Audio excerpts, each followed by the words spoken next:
to welcome those of you who've already connected. I'm sure that there are more to come. Let's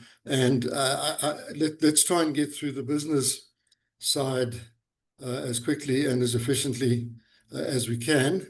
So the first item on the agenda is apologies. Are there any, Susanna Putti?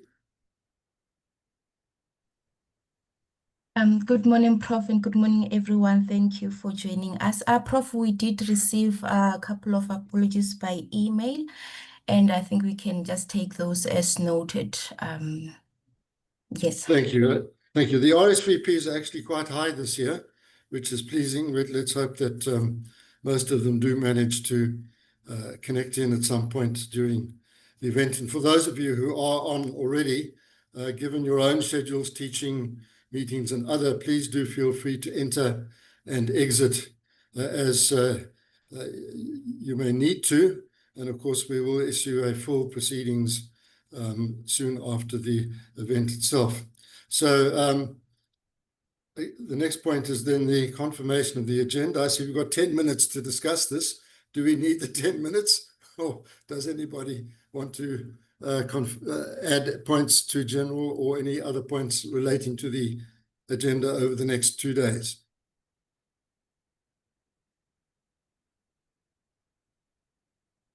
I hear silence. Silence is golden. Okay, so we'll assume that the agenda is confirmed. Then there's the confirmation of the minutes. Well, the minutes are 45 pages long in the form of a reported proceedings. So I'm not going to go through them page by page because that will take us into lunchtime and we'll be behind schedule. So can I ask, does anybody have anything of significance to raise? If not, if there are minor points like spelling errors or missing full stops, perhaps you could send those by email through to Putti. So can I call for any comments on the minutes?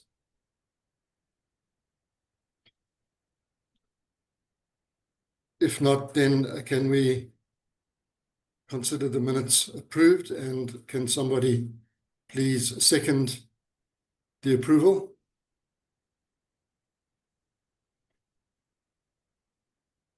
Okay, because Erlang has approved it. Do you need a second? Okay. And I have a second one as well. Thank you very much. Okay, thanks. Susan, just do alert me if people's hands up because they're not all visible on my screen and I probably will miss many of them.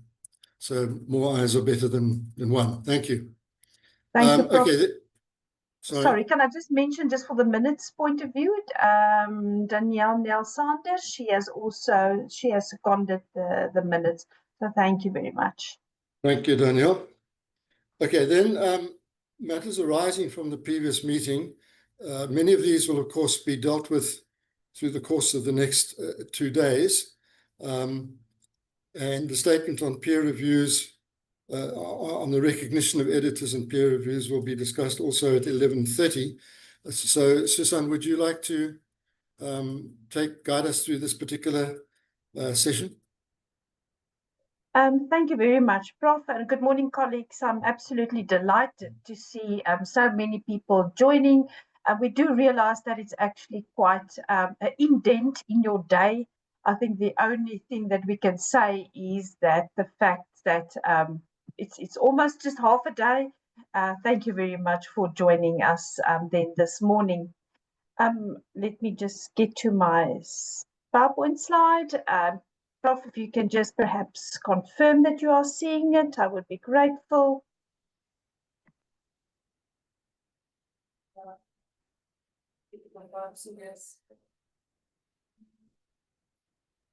Can you see my PowerPoint? Sorry, I'm not getting confirmation. Yes, yes, perfect. Thank you, Prof. So first of all, I would just like to kick off and just say thank you very much to the Academy of Science, ASSAf, who has granted us a budget in which we can do what we currently do. Then secondly, all this work is not certainly possible without the work of my team, who each really just contribute to this wide variety of activities, etc. So a big thank you formally to my team for everything that you do, your collegiality, and for the hard work that's being put in. Then thirdly, I would like to also mention and say, I have been in this program for 15 years. And in the first couple of years, it was a pretty stable program and project because it had to deliver on certain outcomes. But I must say the last 5, 6, 7 years, things have changed. And you will see that the breadth and the depth of the scholarly publishing program has really increased. And because of that, we had to look again at sort of our documentations, our policies, our terms of reference, everything that sort of direct our work and govern what we do was very important to actually update and to put it out there for comments and then for input and then to have it approved. I did notice that there were many of the names that I do not know. And I thought it was perhaps good to once again perhaps highlight who are we and what is it that we're actually doing and what falls under scholarly publishing program as a very broad program as such. So we report ultimately then to the ASSAf Council. All our documentation, etc., needs to be approved by the ASSAf Council. We are led by our executive officer, Professor Himla Sudyal, and then the scholarly publishing program, of which I'm the director, reports directly then to the executive officer. We have 5 sub-programs, if I can put it that way, of which Mrs. Maputi Rametse, which have emailed you till you're blue, and I'd make sure that you attend this meeting and that you're all here this morning. They'll send you the links and keep you up to date and keep you running. She's the senior project officer and she deals with the publication quality framework. Of course, our Committee on Scholarly Publications, our National Scholarly Editors Forum and our National Scholarly Book Publishers Forum, and soon our AI, Artificial Intelligence Forum. Also assisting with the evidence-based studies, the Humanities Book Award, Code of Conduct for Research, Legends of South Africa, and which will be number 3 once we start working on that. Then we have the CLA Operations Manager, who is Mrs. Louise van Heerden, which then manages the CLA South Africa, and she has a team, Mr. Floyd Masamola, Mr. Moha Moja, Ms. Renilwe Pila, which works with the CLA South Africa. We are already expanding on our collection. It is 111 at the moment, but soon we will be adding some new titles. I know they're in the process and they will soon be live on CLA South Africa. So we are also growing our open access full text quality platform as such. And of course, very important, the ASSAf Research Repository. And then the CLA Planning Manager, who is Mrs. Ina Smith, which has a wide variety of activities pushing us and pushing our boundaries to get to new things and to understand new things and to implement all the new developments within the scholarly publishing arena as such. So it's Kulisa Journals, Research Repository, our Open Science platform, our Science Engagement Strategy, our ASSAF's Intellectual Property Right Policy, because we produce a couple of reports and it is very important that we also pay attention to these things because there's quite a large amount of intellectual property rights actually embedded into the work that ASSAf and the designated researchers actually do. African Scientist Directory, portals, CPD points, liaison with SACNAS, competitions, assistance with science engagement, Director of Open Access Journal, Senior Ambassador for Africa, and assisting her and actually assisting the whole project is Mr. Ian Shendelana. And then we have on our science engagement, Quest Magazine, it's Mr. Magic Mafanga, which deals with the Quest magazine and associated activities, and then, of course, our journal, of which Dr. Linda Fick is the managing editor. There are a couple of activities like publishing the journal every second month with sometimes special issues or themed discussion issues, etc., workshops, and of course the editorial board. And she is assisted by our online publishing administrator, Nadia Grobler, our communications officer, Henriette Wagener, and then, of course, our pride, and that is to say that Mr. Phumlani Ngwangu, who joined as an intern, was recently appointed permanently within the SAJS team. So our team remains very stable. We have not really grew in terms of numbers of the staff. So it is actually quite a very stable project and program, but I think it goes for the rest of ASSAf as well, in how we do the work. So I'm starting very widely and looking at sort of the committee that sort of governs our work, and that is the Committee of Scholarly Publishing in South Africa, the horrible acronym CSPISA.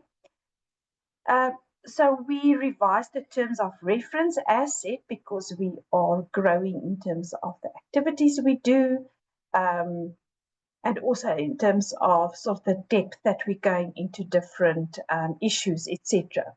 So those terms of reference were approved on the 23rd of July, and this group also provides strategic oversight of the scholarly publishing program, its activities, ensuring that it aligns, and of course look at national and international scholarly publishing standards to follow, and advises us on that. New members were appointed in 2025, and Professor Linda Richter then was appointed as the Deputy Chair, but also a council member of ASSAf. Just a very quick scan about who are the members of the CSPISA.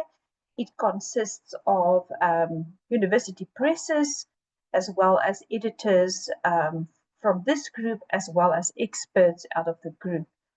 We also have some young scientists serving on this particular panel, assisting us with advice, etc. And there you can see the names. As said, we revised actually quite a couple of things. Very important as well was the National Scholarly Editors Forum that we had to have a quick look. As per our terms of reference, we had to look at our ad hoc panel, and the ad hoc panel was also responsible to organizing the National Scholarly Editors Forum, of which tomorrow you will see the product of the discussions and the deliberations that we had. So this small team then was approved on the 4th of July and endorsed by Council already in July. But the actual terms of reference of the National Scholarly Editors Forum, very interesting enough, it was originally drafted in 2008, and then Council approved it just a month later. So you can see that it was really necessary, considering how the scholarly publishing program has evolved, that it had to change. So you can see the necessity thereof. Very quickly then, there's the ad hoc panel, which assisted us, Professor Bernardine Benson, Professor Kumalo, Dr. Madondu, Dr. Mostovsky, Professor Munsami, and Dr. van Schalkwyk. So thank you very much for our panel members that assisted us in this very important endeavor. As well, the revised Code of Best Practice in Scholarly Journal Publishing, Editing and Peer Review. So this is always a very interesting exercise. Again, it started in 2004, before I actually joined ASSAf. They were already in the process, and then they finalized it, updated in 2018, and then revised in 2025. So this code serves as a foundational guide for integrity, transparency, and excellence in scholarly communication. And the revision was really also driven by issues and aspects like digital publishing, use of AI, open access, data transparency, diversity, equity, and inclusion. You will see that it's quite an extensive document. We have broadened on the different issues, so we've tried to describe them as much as we can, but also in a short, abbreviated way as well, because that document just kept on growing. But it has been published. You can actually consult it. So this is then the new code of best practice then for scholarly journal publishing, editing, and peer review. And we will make it available on the website, far more interactive. So if you need something on peer review, you can just click on peer review and you will see all the sections that pertains to peer review, because the document is actually so lengthy that we need to find a way to make it far more accessible then to the group. You can see it has already been downloaded almost 450 times, which is quite a lot. And this is and the fact that it's so open and widely available also makes it available for the world, which is always, who are always very curious as to what we do and the standards that we are doing. The Code of Best Practice had a specific working group to which we are very grateful. We had a call to the NSEF members, and we called for a working group in 2024 to revise this document. The 2 meetings were held and many emails followed to get it streamlined and into particular order. And this draft was then finally shared in November 2024. It was endorsed by the CSPISA, approved by Council on the 18th of June, and it's now available. We really and sincerely would like to thank our contributors. You can see it was quite a large team who so enthusiastically assisted us in finalizing and contributing to things that we've missed or things that we've misinterpreted for that matter. So thank you very much to the contributors. Again, Professor Baron, Benson, Erlang, Hoffman, Kempen, Lategan, Mankola, Mostovsky, Mucci, Ndlovu, Stein, and Ter Horst. It was really incredible to work with this team, and they were critical and they contributed quite heavily to the work that we did. I think we're very proud of the document just because of what it actually is covering. It really solicited a lot of attraction into very different various media. We had a media release, then of course it was followed up by many organizations, and the one that we're really very proud about is University World News and the Research Professional News, and followed up by IT Online. So that's very good if we get traction on the work that we do. At least it gives us a very good footprint out there that standards are very important, and we promote research integrity and ethics as such. And then this was also quite a very important statement that we released. This is receiving a lot of international attraction as well, and comments and questions. I will be leaving for the UK for next week, in where I will specifically also talk about the statement that has been released. And I hope in your organizations that this is a document that you can take forward. We will have extensive discussions on it a little bit later this morning. And as you can see, since publishing, we've already had 700 downloads. So we are extremely happy about where this is also going. The questions we get is, why did we do that? Why did we do the statement, and why did we issue it, and what was the response thereon? But as said, it has been very positive thus far. Then the POPIA compliance framework. As you all are aware, the POPIA Act was released in 2022. And in Chapter 7 of the POPIA Act, it made provision for specific groups to actually do a code of conduct to assist them to apply the POPIA Act into whatever group they represent. So we started off to also compile a code of conduct. We liaised very closely with the information regulator, and by the time that we actually submitted it, we got the message, but not very clear from them. But the final submittance to the information regulator showed us that we were not on the right path. that we should think very differently about the option of Chapter 7 for specific groups of people. So what ASSAf decided is for researchers. The POPIA Act is not very clear on what researchers collecting personal information should do and not do, and if they do keep the personal information, under what circumstances should they keep that, and then how, and lots of technical and server-related sort of requirements, etc. There are some places where there could be confusion between what the Act says and what actually should happen in practice. But through this framework, we are trying to clarify those possible queries or misinterpretation of the Act as such. The only little caveat for us, and we have to work very hard now, and that is that now the framework is a voluntary and a practical framework. It's not something that is enforced by Act, because having a code, we could have enforced it and there could have been consequences for researchers not following it, but we could not follow that particular way.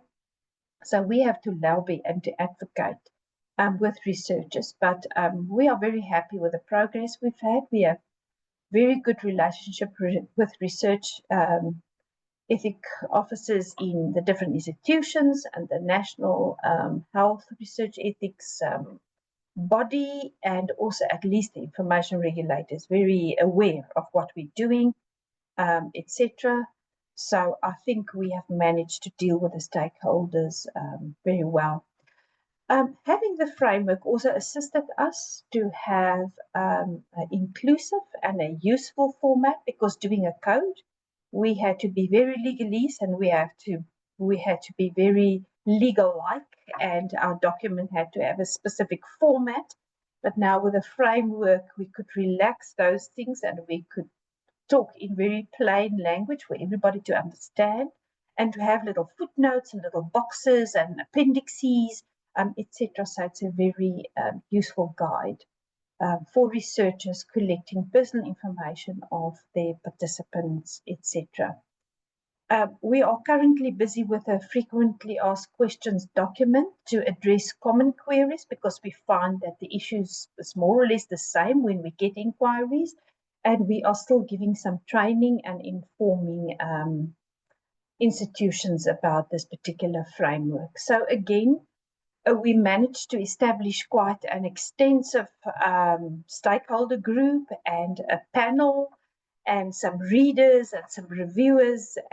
And we've had some critiques. We had a lot of publishing in as commentaries in even our own journal, South African Journal of Science, which we had to mitigate and to answer, etc. But we're grateful for those, because it really assisted us to shape the document with the concerns, or add in extra notes or footnotes, etc. So that was actually quite great.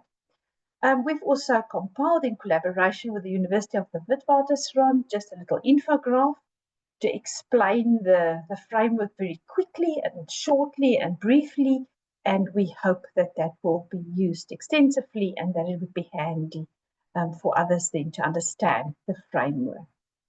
As indicated, we are also responsible for the Humanities Book Award, which took place in April 2025, Johannesburg, and it was to recognize work published in 2021, 2023, and it recognizes excellence in humanities scholarship and promotes scholarly dialogue.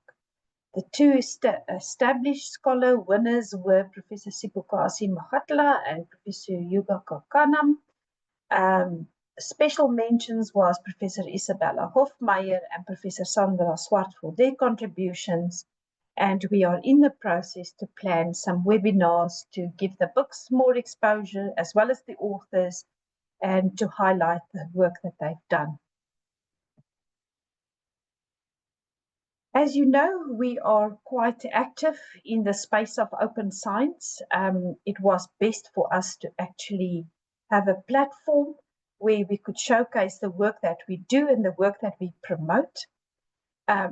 We are currently busy working with CREST, and we will give some attention to the publications quality framework tomorrow at our meeting, and that is very important, especially for editors. What are being considered and what are the problems and the challenges that's surfacing because of the research output policy. But we work very closely with them is to compile a master list of South African published journals, because there are problems, and we are certainly also working with the DHET with their accredited lists. There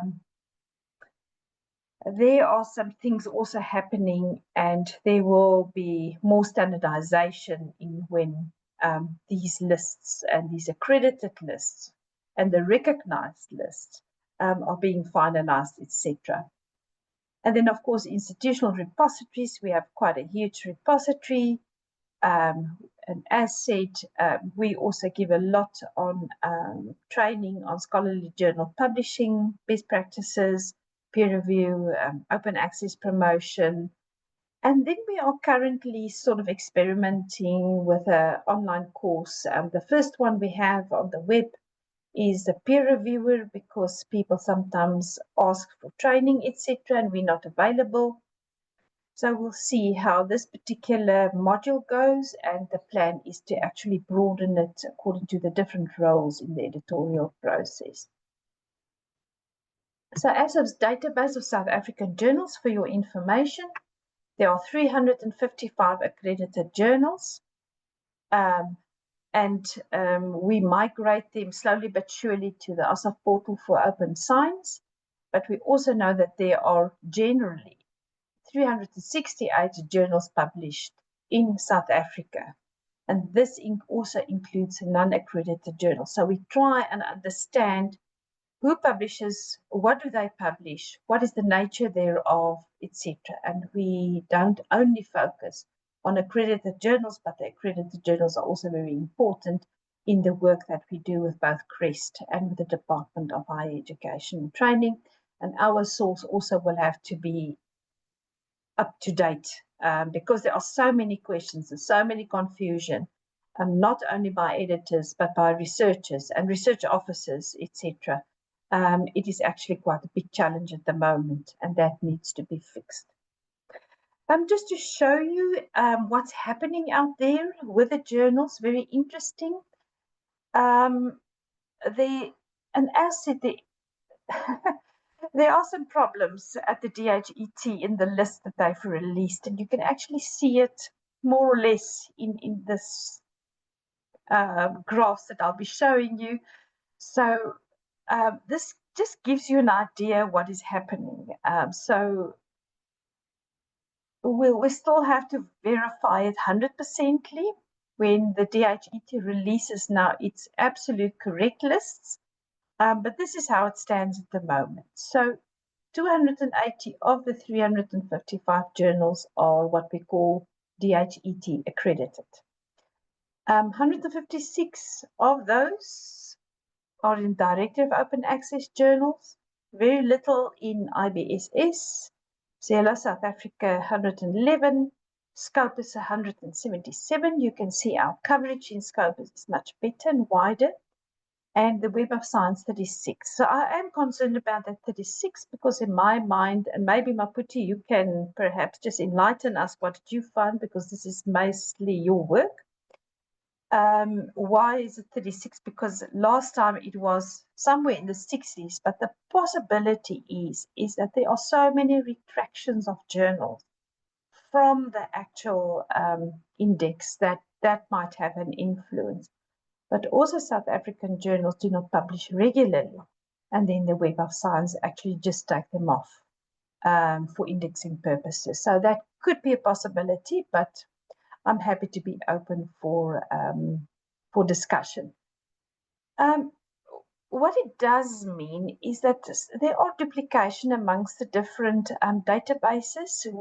Because of the state of the list at the moment, we could not do a proper analysis about the overlap to show you exactly how the overlap happens. It is quite something to establish the overlap. But at the moment, you can see that there are about 127 of these journals is in one index. 92 is in 2 indexes. 62 of the accredited journals is in 3 indexes. 60 of them is in 4 indexes, and 14 of them in 5 indexes. And we could not establish anyone that was in more than the 6 indexes. And these are the recognized indexes. And we're not talking about something like the engineering index or something like that. And we are relating and comparing it with the accredited and the recognized indexes as per the policy. Just for interest, just to give you an indication of what is currently happening and the type of things that we keep on monitoring. So of the 255 journals, 236 are behind a subscription paywall. 119 of them are actually open access. And I think that is important to see that we're still not really into the halfway mark of open access journals for various reasons, of which the business models and sustaining these journals are some of the biggest reasons why we only have this distribution. But just for interest. We are currently working on a couple of things. We have issued an open science statement. We are one of the sister academies of the network of African science academies in Africa. And so we have assisted them to come up with a statement on open science to also promote open science in the continent and to start grounding it into some statements and policy documents, etc. We are also currently busy with a study on open access and ABC costs, and it's on scholarly publishing practices in Africa, and the preliminary results is actually quite indicative, and it will also be quite significant for the scholarly publishing program to understand what is it that we have to pay attention to. You know, we sometimes want to do everything for everybody. But I think this would help us to focus on the things that we should be focusing on. I'm very grateful to the team, Dr. Franza van Skalkwijk from Crest and from African Minds, the book publishing company, assisting us with South America specifically. So we will have comparative data which we can also share amongst the different countries and compare amongst each other to understand how is it that we differ, perhaps from South America and from the North specifically. We like to group ourselves on the global south of things, but I think through this particular study, we will see some differences, and that will influence and advise us specifically in terms of Africa, and then very specific in terms of South Africa. So we're looking forward to the results. We're expecting our results very, very soon. Very fast and big progress have already been made on that study. Once we have the results, we can perhaps decide to see if we want to do a consensus study on the results to take us forward. This is a resource that I would like to just remind you of. It's called the African Scientist Directory. So if you have a PhD, you can register on this directory, your profile. You can see we have 2,338 profiles across Africa on this particular resource. It's open and it's free. Maybe for peer reviewing, if you need some peer reviewers in your field and you are really stuck.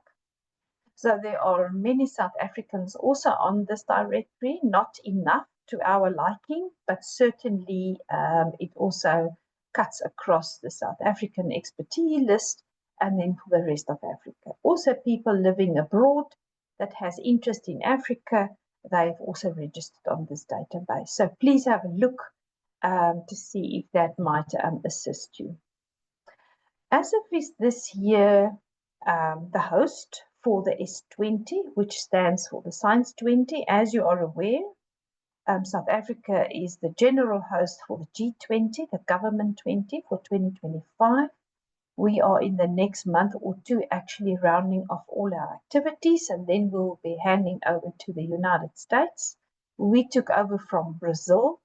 So the Science Academies has met physically once and has had, I think, 2 or 3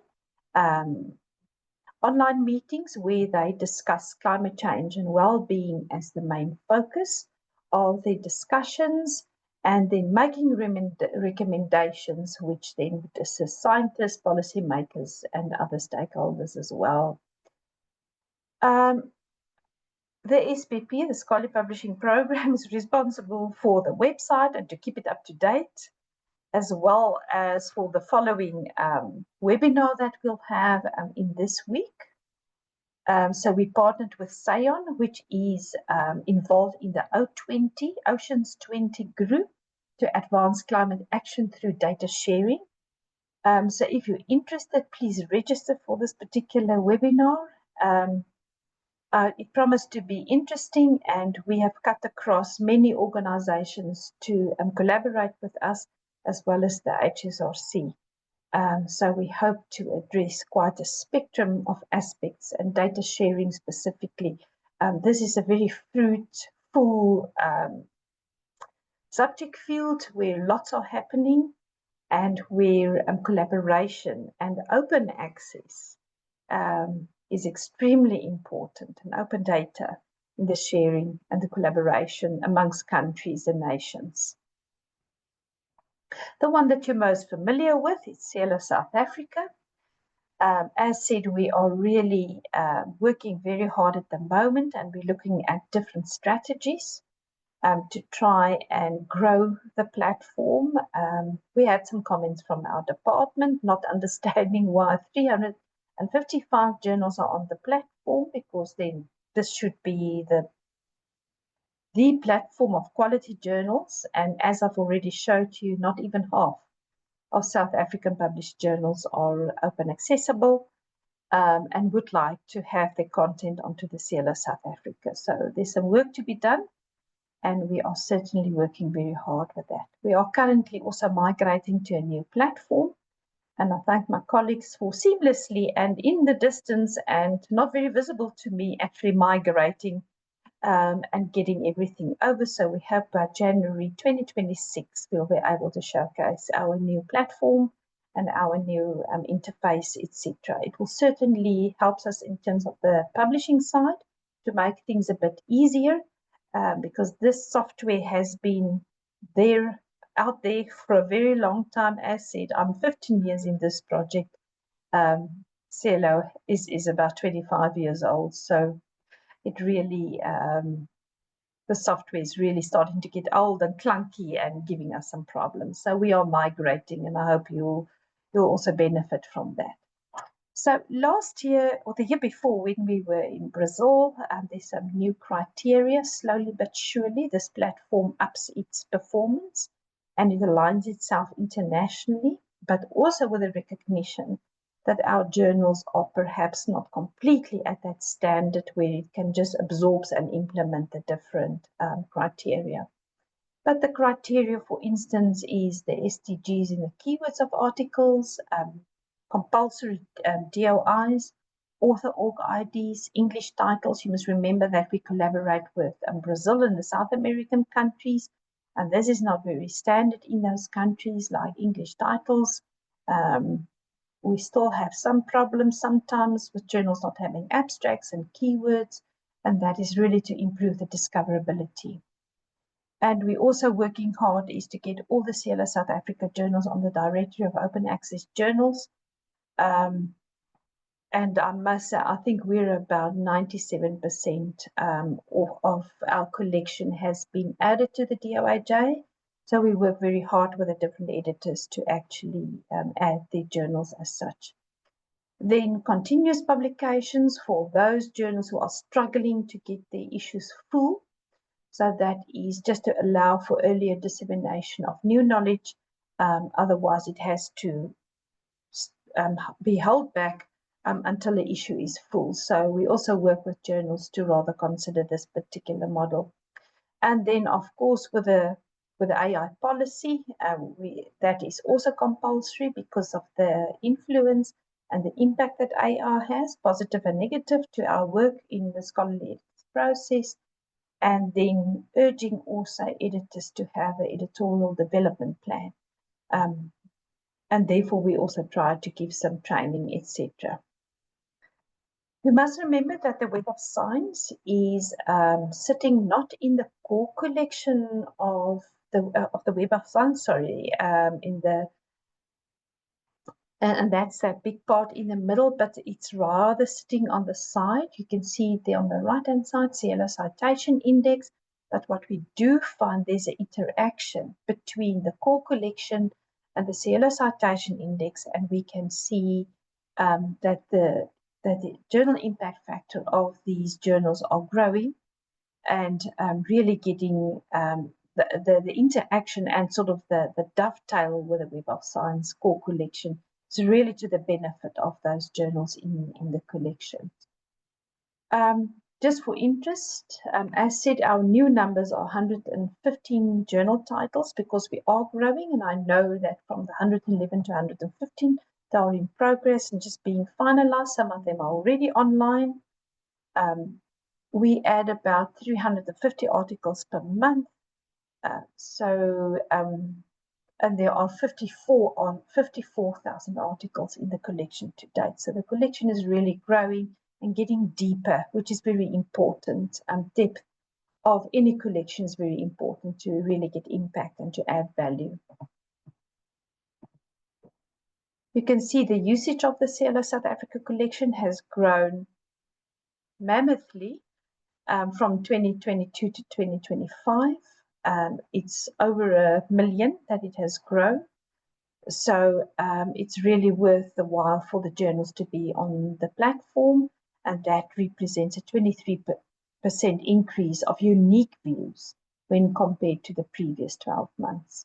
We're very pleased that it's still growing.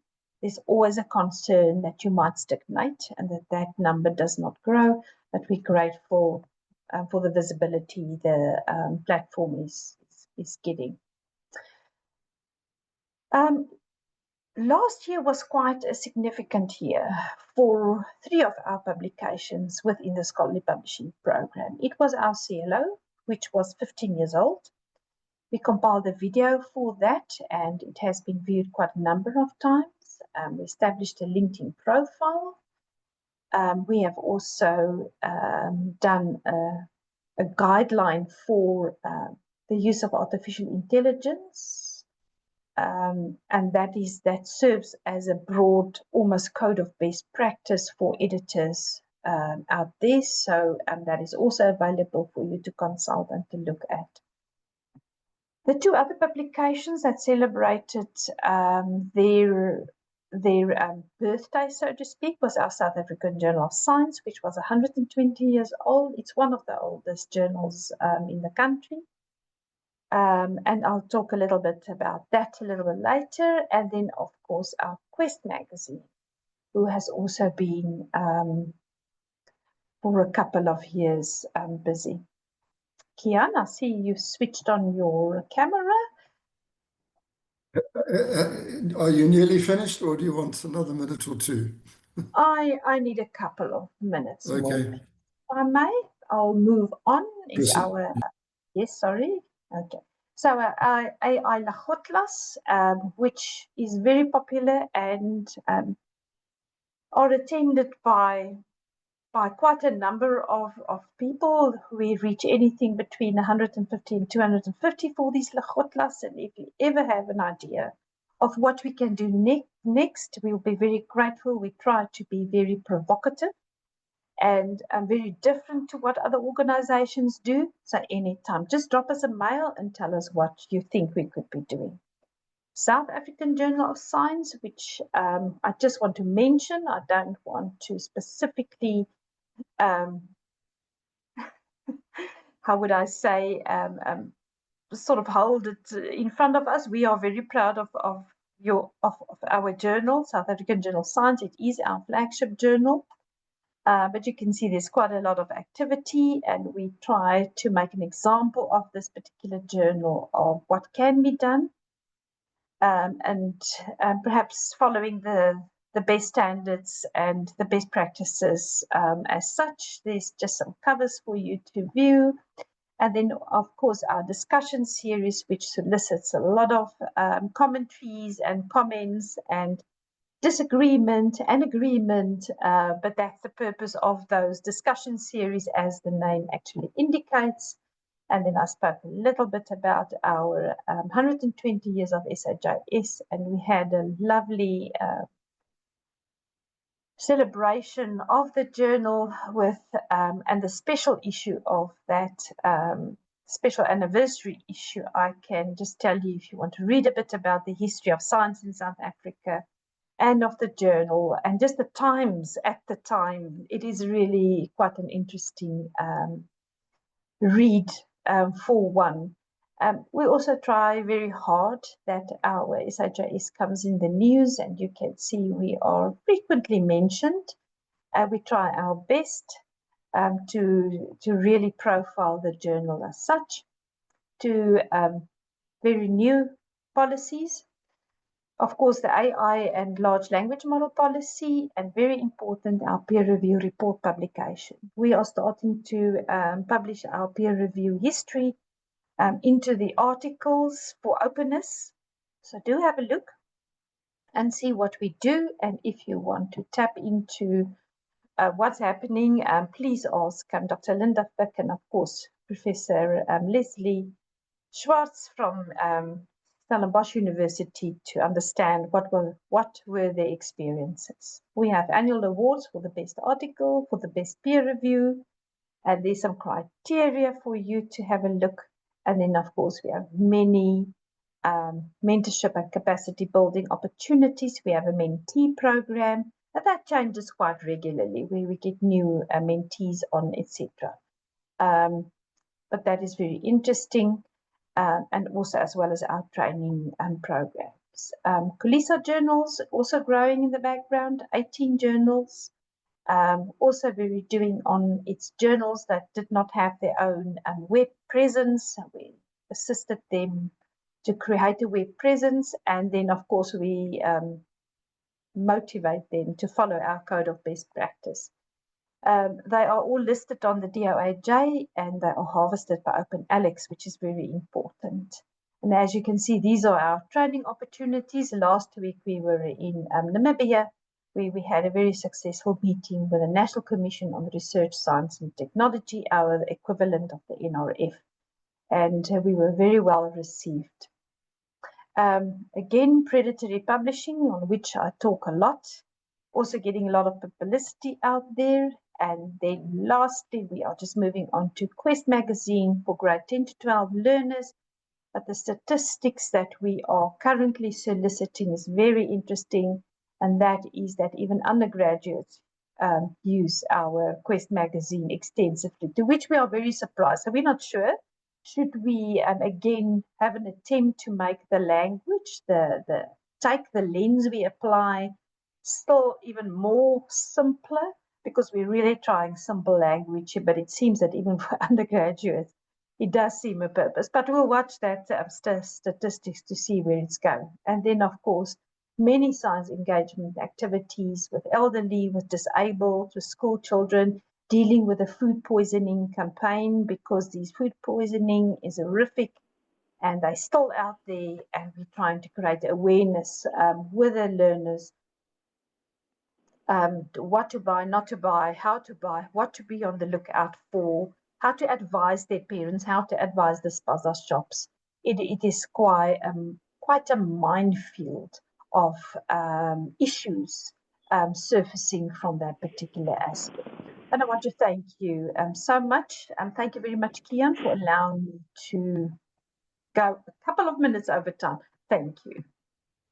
Thank you very much, Susan. As usual, brilliantly presented and very comprehensive. And for the, for both returning delegates and new delegates to these meetings, one of the things we've been discussing is this extraordinary value chain that has developed over the past 20 years to support research at universities. And I very often get the impression that individual authors and administrators and auditors really don't get the entire picture. They know which section they fit into, but the holistic understanding is not always there, and that results in decisions made within institutions which sometimes actually are misaligned with DHET and ASSAf criteria. So I'm not going to, I'll talk a bit more about this when I sum up tomorrow, but I think this organogram is absolutely crucial in terms of showing where we each fit into the entire value chain.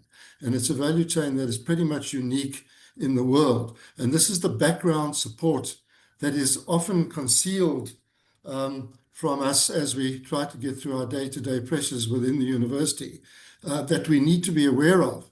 So these are the organizations, these are the offices within ASSAf, these are the people within ASSAf who are working on our behalf, who are, creating all these relations and projects and offering support to universities and organizations, and particularly journals. So let me stop at that point because I'd like to open up the discussion to the wider readership. We'll maybe go 5 minutes into the tea break. We're all close to our kettle, so it won't be too delayed. Okay, so let me ask if anybody else sees a hand up that I don't, please just announce them. Hands, please.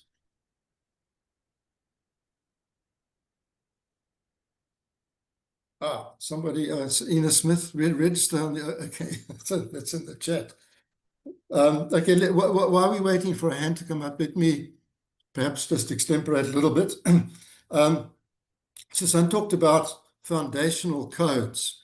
And one of the questions I get as chair of the publication committee is, why do we spend so much time writing codes and statements and documents? And I think the answer is quite simple.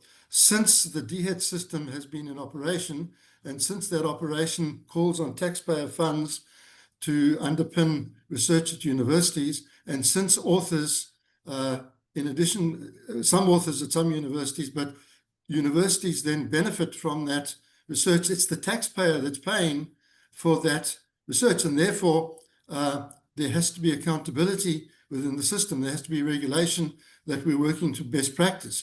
And as we know, those kinds of regulations have been in short supply in the broader political economy. So at the small level that we're operating on, what our committees are doing is ensuring that that funding is properly earned by legitimate authors writing in legitimate journals and are actually connected to the universities organically from which they're making the claim, and that the funds are transferred without loss between DHET and the universities. And that's a clear transfer. There is no leakage across from government to universities. However, within universities, different policies, different procedures, and different ways of doing things apply. And that's one of the areas that the Publication Quality Framework project is looking at, to try to streamline and make and harmonize the processes within universities so that we're all working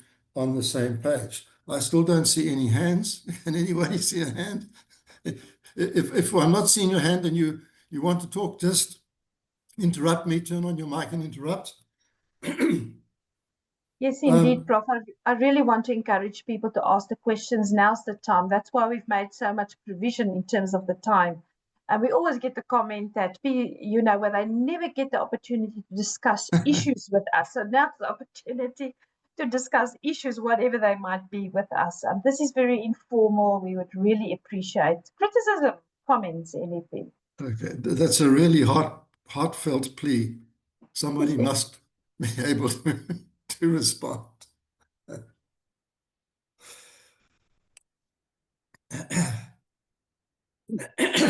There's one from Ina Smith, please, Prof. Thanks. Proceed. Okay, thanks, Susan and Professor Tomasali. Maybe I can just add that something we are currently experimenting with is the use of AI in the review process as an option to assist the editor, but within a closed environment, and also the use of AI to assist with the generation of XML metadata files to make the journal even more discoverable through machines. So it's exciting, the many opportunities that become available because of AI, and we can't wait to roll it out and test it before making it official. So we hope especially the Kulisa journals will join in testing and piloting these new tools that we are trying to develop. Thank you. Yes, thank you. I think AI is really making the life of editors 1,000 times more complicated because we don't, it's difficult to disaggregate what's an AI-generated article from an article written by a real person. And these issues are now adding to the workload, and we don't have the tools yet. So again, I think we're going to rely on... Sorry, Professor, I had to interrupt now. What I'm referring to is the application of AI tools, not the use to write author articles. This is on the back end of managing the journal. Thank you. Yeah, no, we must keep the distinction. Okay, so we've got 2 minutes for some brave soul to press their hands up button. So, Prof, there are two. There's one from Richard Meissner, and then from sorry, let me just scroll down. I did see another hand. Pradeep. Yes, I saw Pradeep now. You did see, sorry. And I also got multiple windows open. And just Pradeep, go ahead. And there's one from Professor Ramrathan Labby. Yes, that's right. Okay, Pradeep, you start. I think Richard was before me. Oh, okay. I'll be Thanks. fair. Yes, thank you very much, Pradeep. I'm Richard Meissner. I'm the editor-in-chief of Politeia here at UNISA. About 2 weeks ago, I had a discussion with the admin officer responsible for capturing the research outputs. She informed me that DHET has a lot of predatory publishers on their list of registered journals. I would just like to know, is it actually the case? And if it's the case, are you engaging with DHET to maybe get rid of these predatory journals from their list? Yes, if I can answer that, there is a subgroup within the publication quality framework that is examining all of these predatory invitations. And we're also beginning to, although we don't have the manpower, but we're picking up certain journals in which South Africans have published extensively and doing forensic analyses on those particular journals. But it gets very complicated because what we're finding is that some journals, the legitimate journal is published in Italian, Clone 1 is published in English in Territory A, Clone B is published in English in Territory B, and the South Africans are not clear which is the legitimate journal, and the articles are appearing in the wrong journal. And then they try and get a retraction, and then all hell breaks loose because now there's extortion going on. So we're working on it, but it's overwhelming. But DHET does have a list, and we are building that list, and we are in touch with DHET and the indexes about journals that we think should be investigated. May I add a thank you. little bit, Prof, please? Yes, please. So one must be very careful. If we want to make a statement, it's DHET accredited. Remember, there are two, and I'm starting to use them very specifically. The DHET accredited list comes through Yes. ASSAf for evaluation with recommendations to the department. And they mainly pertain to South African journals. So on the pure, if I can call it pure, DHET list, no, there's not predatory journals.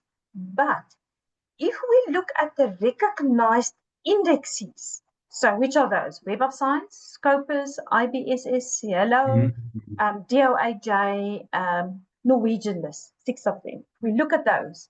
Yes, they're not predatory. They are retracted journals. Yes, there are, I suppose, 1 or 2 or 3, but one must also be very careful if you work in the space of predatory. You have to ensure what are your criteria. You have to evaluate them one by one, and you cannot make a fleeting statement that you are predatory. But it is true, there are many that has been retracted. It's highly problematic. The groups are sitting now to discuss with the DHET what are we going to do, because if you do submit to a retracted journal, will you get your subsidy according to a very fleeting application of DHET? No, you will not. You will not get it, because there is so much pressure on the actual author to make absolutely sure that that journal is of a high quality and that it would not do things to be retracted as such. So I just want to put that into perspective, and we must be careful, because it sort of in a sense taint the South African DHET list, and that's what I said in the beginning. We are working with them because these lists must come clean. I mean, we from the operational side of things as well as universities, it's highly problematic to get them clean and to get them 100% right, because that's what we want. We want a trusted system. So, Professor Meissner, I hope that has assisted. Yes, thanks very much. Who's next, Labby or Pradeep? Pradeep and then Labby, I think. Pradeep, okay. I will be very quick. Yeah. So I have 2 comments to make, and thank you for presentation, Susan and Prof. So the South African Journal of Science, I love this journal. I will be very honest. Okay. And when I came to South Africa in 2010, and Prof. Lee Berger, he published his the famous journal Sadiba paper in SAJS, and it was that time. But I think we need more. I don't know how to do that, but we need more South African scientists publishing in SAJS, to be honest. And I have only 2 papers. I'm also a part of this system, but I need to do more. I did, but surprisingly, I did a publication recently in South African Dental Journal. And the editor wrote a very nice commentary at the end saying that they're looking for applied papers. Okay, so the editors in South Africa, I suppose, are more personal statement they make, and then that's how it goes up.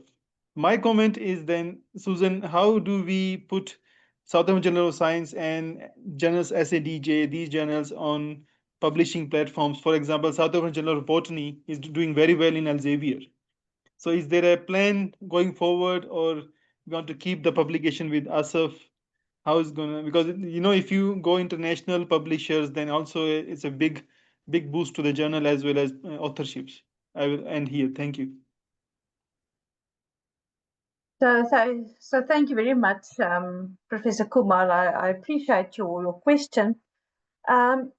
Yes, the South African Journal of Botany is on Elsevier. Now you must remember, who has subscription to Elsevier journals? ASSAf doesn't have it. Many other smaller higher education institutions doesn't have access to Science Direct. So what are we actually doing? We are locking it away behind a subscription model for many other South Africans not to be able to access it. So from Academy's point of view, we work and we function in the space of open access, open science, open data. And where we address open access and we do it as a diamond open access journal, we work very hard. And thank you for the compliment, to be of standard, to have it profiled out there. My team in the SIJS, I cannot tell you how they look almost daily at where can they profile it, where can they position it, where can they better its journal impact factor, where can it get indexed. So for us, from an academy's point of view, we will never sell our journal out to a commercial publisher. We will rather work ourselves to pieces to get that journal out there into a particular space, because it is still meant for South Africans ultimately. Thank you. Thank you so much. Labi, can you keep it short and we Yeah, have a break? just 2 comments. I think we don't have to take it up, much under discussion, but as editors of a journal, there's 2 things that are troubling us. One is that we have a high rejection rate. And I think, that's something we need to pay attention to beyond just, us as editors managing the journal. And how do we, as a national team, begin to encourage or develop our authors to write? I know it's institutional and so forth, but we still have even seasoned, authors presenting papers that get immediately rejected. And that's a sad part. The second is that once your journal is cited by, for example, Scopus and so forth, we have a lot of submissions coming to us. A lot may not necessarily be in scope of the journal and so forth. The question that I wanted to ask, is there a possibility for us as editors to suspend submissions to the journal for a short period of time so that we can manage with whatever we have and then move on? Thanks. You want to answer that? Well, I'm looking at my colleagues here now. I just want to see here. Dr. Fick is online. I know that some journals do suspend submissions to their to the journal. If it gets too much, they just draw a line for a period of time and then they reopen the submissions because they just want to get on par. So it is a problem and some journals do that. Linda, would you like to add perhaps some wisdom? Hi, Susan. Morning, everybody. I'm not sure I have any expertise to add. It's not something I think we would all love to do from time to time. But yeah, it's not something we've considered doing on a serious note.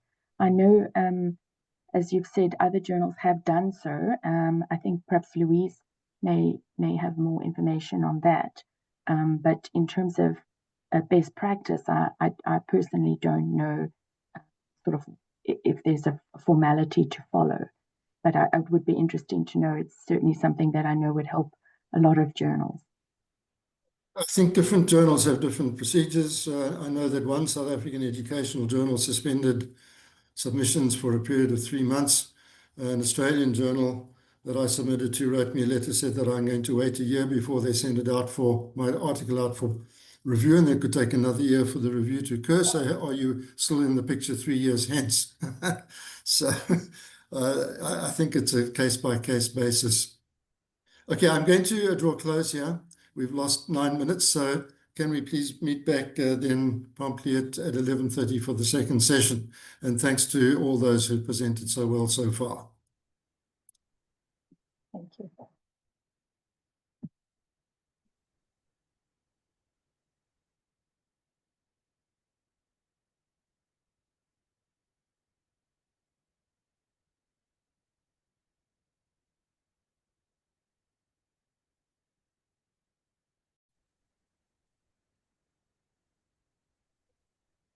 Okay, are we back online? My apologies to those of you who are still here. I think I was living in the wrong time zone, but we did get through the first session very efficiently and very quickly.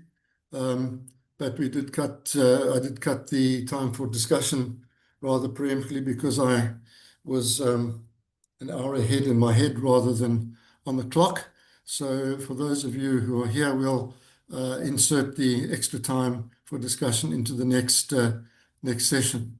So please allow me then to hand over to Susan, who will facilitate this in the correct time zone for the rest of the day. Thank you.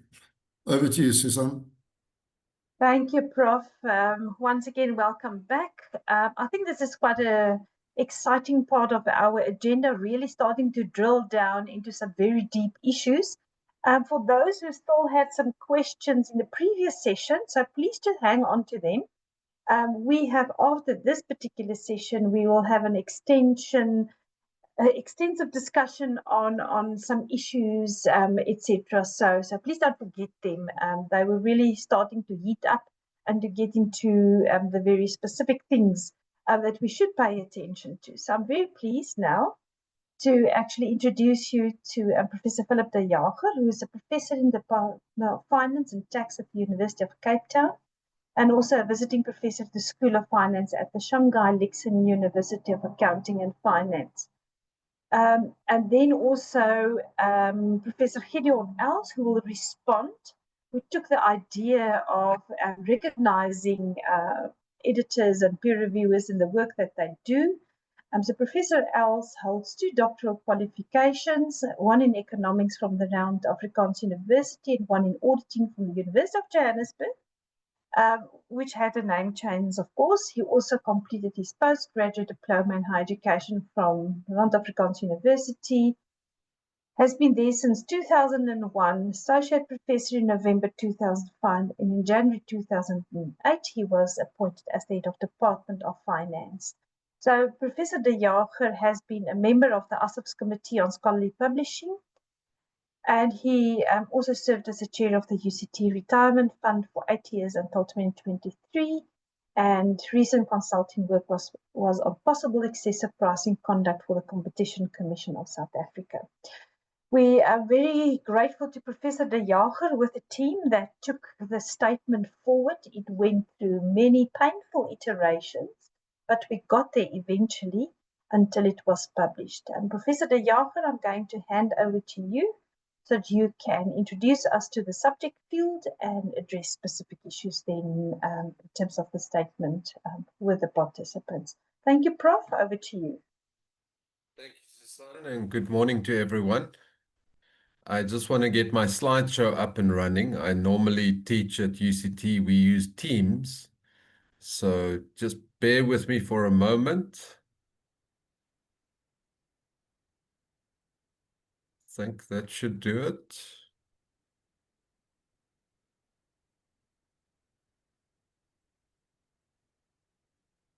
Thank you, Prof. And it's visible. If you can just start at slide number 1. There you go. And full screen, please, Prof.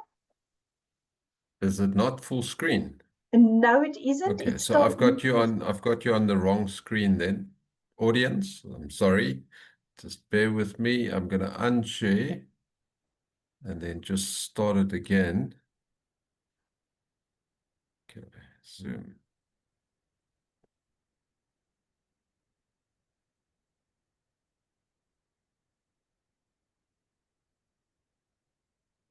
How's that, Susan? No, not. There you go, Prof. Perfect. Please proceed. Thank you so much. Okay, thank you very much for that introduction. And audience, I'm pleased to be able to address you this morning.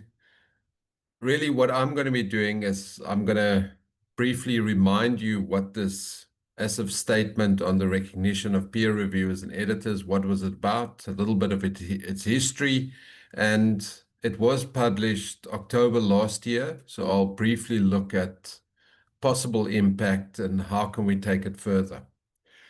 You might be questioning, why do I have piggy banks as a background?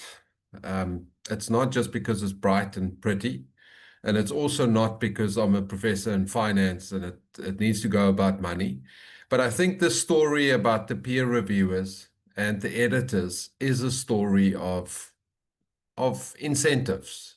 And in economics, often incentives, we translate it to it's about money.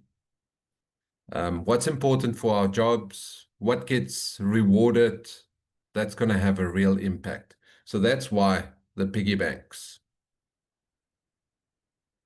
As an introduction, I just want to say that the world or the publication world is changing. There are numerous pressures. I've just listed some of them. I think top of the list is always, what are we going to do with large language models and generative AI? You know, is the editor always going to spot those AI generated papers, or is the reviewer going to spot it? The predatory journal phenomena, it just goes through new iterations. Recently, I've seen that, it's manifesting now in, you're not sure, is this predatory, is it not? But it's definitely a lower quality, high volume publisher. But, can we call it predatory? And again, the question is this the role of the editor? Is this where the reviewer comes in to spot that foundation that was built on papers published in low quality sources? Reviewer cartels, just interesting, but I don't know if as an editor of journals, if you've recently received emails, unsolicited emails from people wanting to join your reviewer team. And, there seems to be a game being played where, you can actually buy positive reviews in certain journals. And then some of the other issues, a recent paper, I think in the last year, that, if you want 50 citations, the price is about $300, and then you'll be cited. And this is a challenge for editors, but for the whole enterprise. And then being in South Africa, but a global phenomena, government is running out of money, and universities, they're running low on money, and that puts pressure. That puts pressure on what's important, your line manager, what's important for them, what are the objectives, and it's not always sure that editing of a journal or being a peer reviewer for papers in a journal, that is going to get you the gold star on your performance appraisal. And then there are questions being raised in the public. Is it worth our while as society to pay and to support the academic ivory tower? Is it not time that the academics come down from the ivory tower and they intermingle more with the real life and add real value? So all of these questions, and I put a picture there of Superman. Who's going to save us? Who's going to save this publication system? Will it be the editor? Will it be, and this is just tongue in cheek, will it be reviewer 2? Are they going to, is it reviewer 2 that's going to keep us from the ravages of AI or rogue publication system participants? Well, I don't have an answer for you.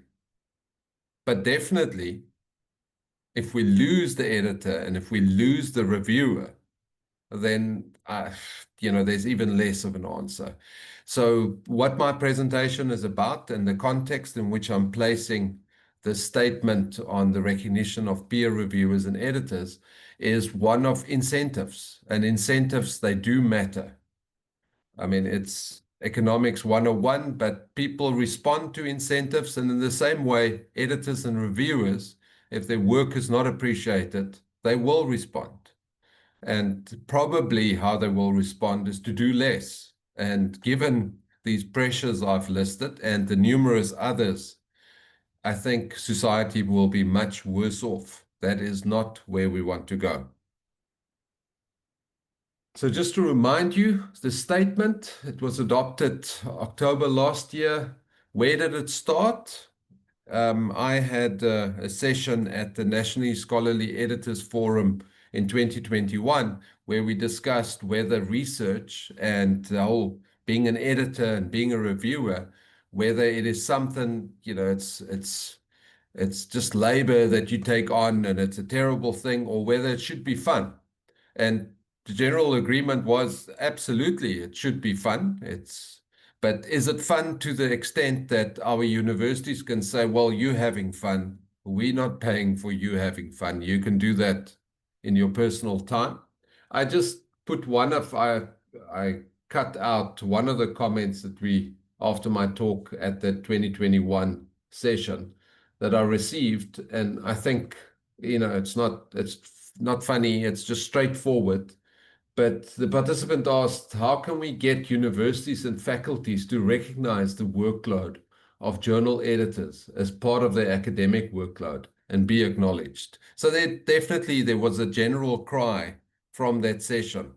We need our work to be our work as editors and as peer reviewers to be recognized and to be acknowledged by the university, by our line managers, and as the national, and Kian, now you're going to have to quickly help me. Our committee's name, I've now forgotten it. I can look it up.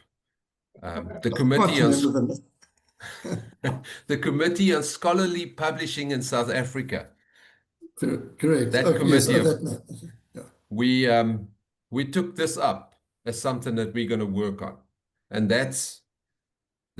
we started developing the statement on the recognition of the work done by the peer reviewers and the editors, and as Susan indicated, it went through numerous iterations.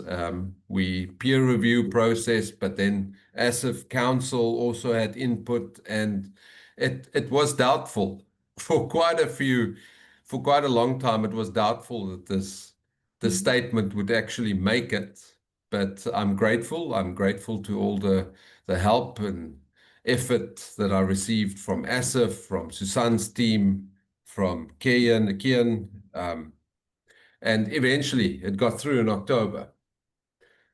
So that's a little bit of the history. What did we recommend? So just briefly, some of our bullet points. We said, editing and peer reviewing, it's so important for this research enterprise that it need to be recognized. Universities, don't be silly. If you let this go, a lot is going to fall off. And just putting it in rands and cents, this whole getting subsidy for publications from the Department of Higher Education and Training, that's going to fall flat if there aren't journals with editors and peer reviewers behind the scenes keeping the whole system running. So we appealed for formal recognition. We also asked that in the performance appraisal of editors and peer reviewers, that actually they're given a time allocation and resources. This is where we now want to continue the work by helping formalize, what is that time allocation? Because it seems that, yes, universities agree, peer reviewers and editors, in their performance appraisal, yes, they need this as an item of discussion, but unless we help peer reviewers and editors get into the quantitative side of their performance appraisal and not just having the qualitative statement, I am a peer reviewer, I am an editor, there's going to continue to be difficulty. We started off by putting it stronger, but then it was devalued a little bit in the process, but it's still there. We also agitated that where peer review and being an editor, normally or often in performance appraisal, it's classified in a category like social impact. We were agitating that no, this should be lifted to a higher category of importance. And usually at the universities, it's either teaching or research. That's your key categories that you want to end up in. So the statement wasn't as strong as saying it must go into the research category, but we did agitate that it's lifted from the less important categories to the more important categories. And then we also argue for capacity building, that it's not just about the current editors, the current peer reviewers. It's also about the future. It's also what are we building for the future? So the statement concluded that there should be training.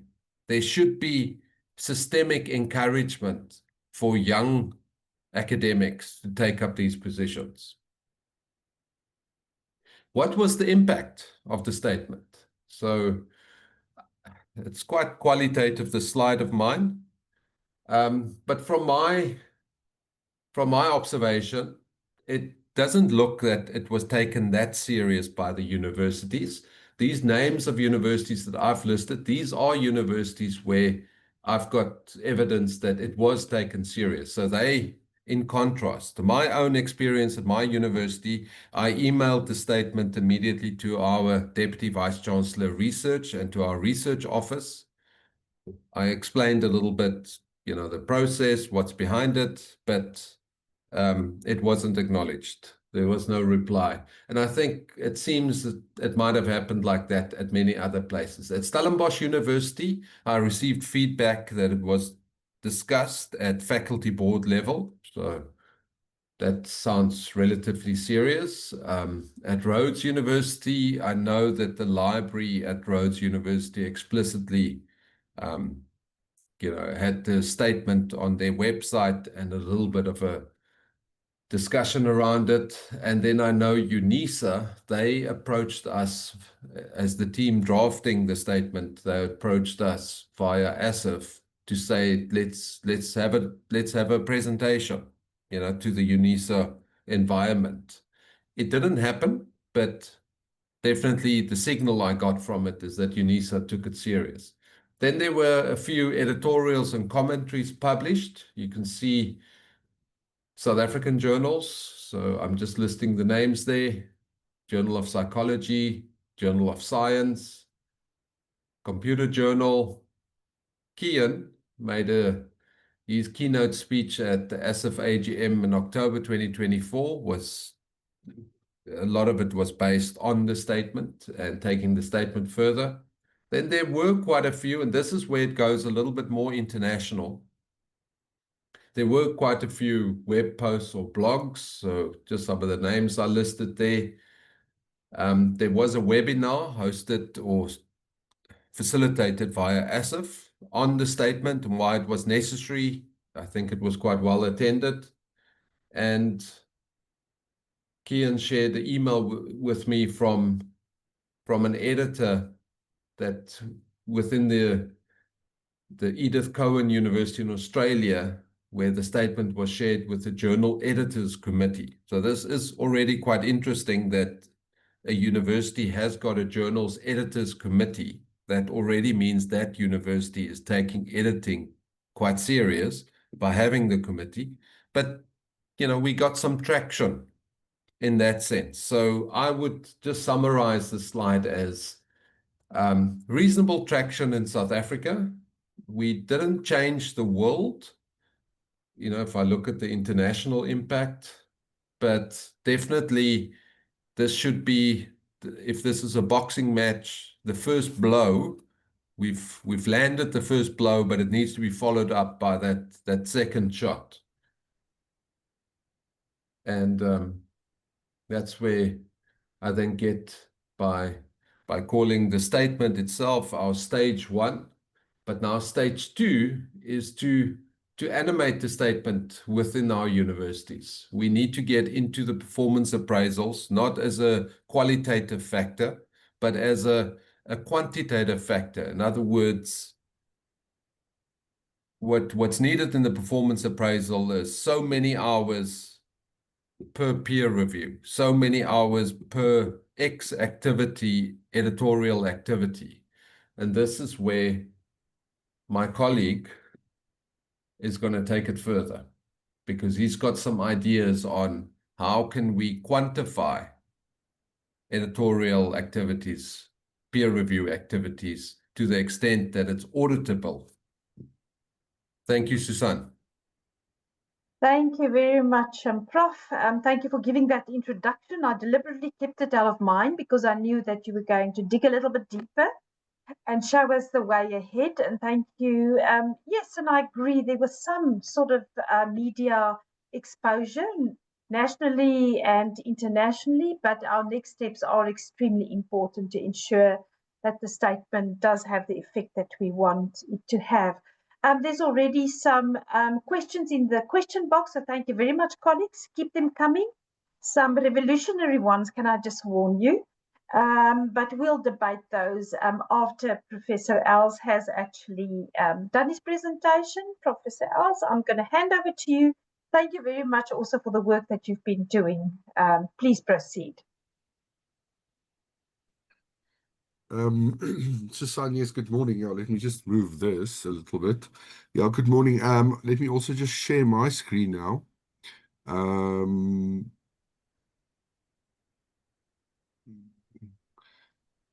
and then move away. And then just full screen, please, Prof. Is Okay, that see, better? so there you go. Thanks, Prof. Right. So, well, thank you. Yes, good morning, colleagues. It is indeed a huge pleasure for me to be here. And thank you to Philip for starting this process. And thank you to Kian for allowing me to play around with some numbers. So what we did was, what I'm presenting this morning is actually iteration number 3. I started work on something and then I changed it and then I presented it in May to the CSPSA group.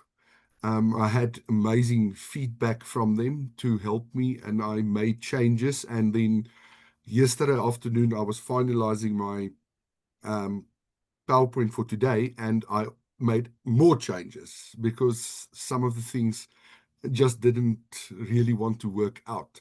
So the idea was, like Philip said, we needed some way of quantifying your work. Now, as you all know, I mean, I don't know about you, but my favorite time of year, blink, blink, is when it's performance appraisal. I cannot tell you how much I hate it, because now you have to go and sit there and tell them how good you are.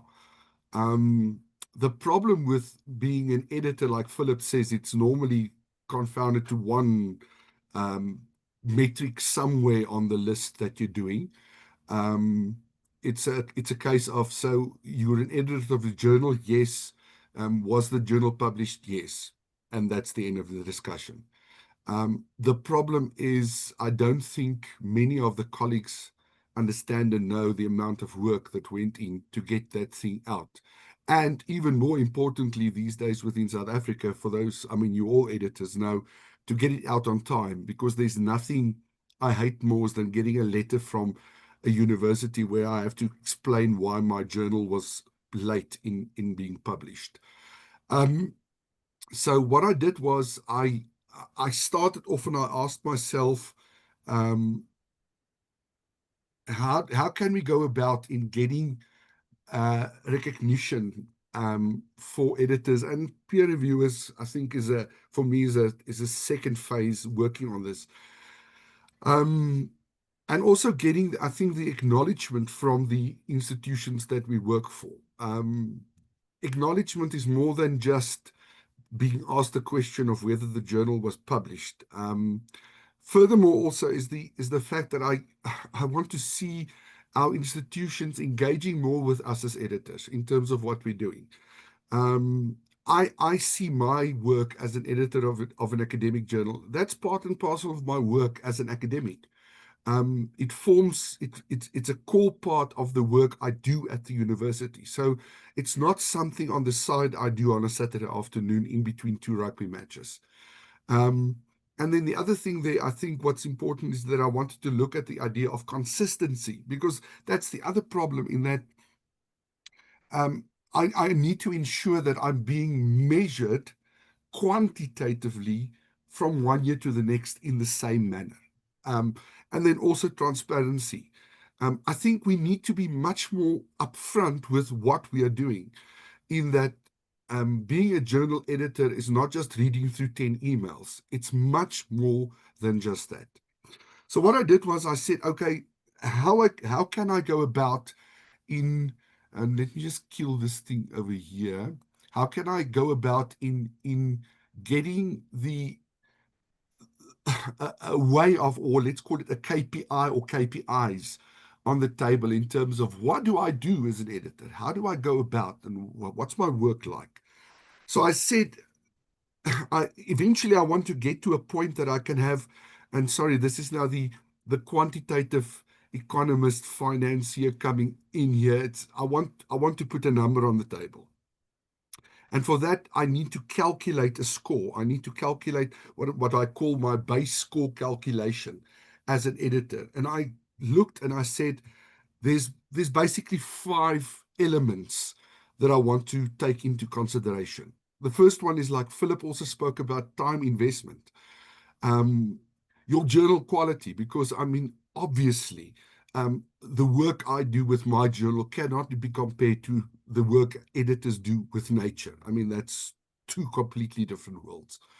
My editorial role itself, how efficient am I as an editor, and what can be done to work on the efficiency and to get a high score there. And then lastly, also the editorial quality. Now, before I go on, I just want to say, this for me still is not cast in stone, ladies and gentlemen. It's work in progress. If there's something you don't agree with, please.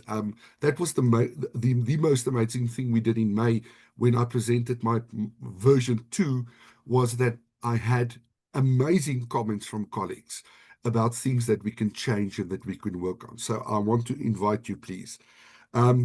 And then eventually I want to get to a point that I say, if I've taken all of these qualities and characteristics into consideration, I need to get to a point where I can put a number on the table, because that's typically how we do our performance appraisals. Is that at the end of the day, they ask you, okay, so I want to be a good teacher and learn a good teacher and make sure that teaching and learning is effective. How do I check that? Well, we look at your marks in terms of your students, and we look at feedback from students, and then we can allocate a score for you in terms of that. And that's what I wanted to do here. I want to get to a KPI score calculation, what I want to call it. So, and this is not high grade math, I promise you. This is very straightforward stuff. And I start off and I say, if we look at the idea of time investment, and by the way, all five these qualities that I work with are not equal in terms of weighting when it comes to the calculation. So you'll see that we start off and I say that each of these I've added and allocated a weight. And obviously that can be played around with. So for time investment, I started off, I said, let's work on a weighting of 15%, where I look at the idea of hours per week and target hours. And then there's also the idea of a consistency bonus. If I take it back to a university idea of performance appraisal.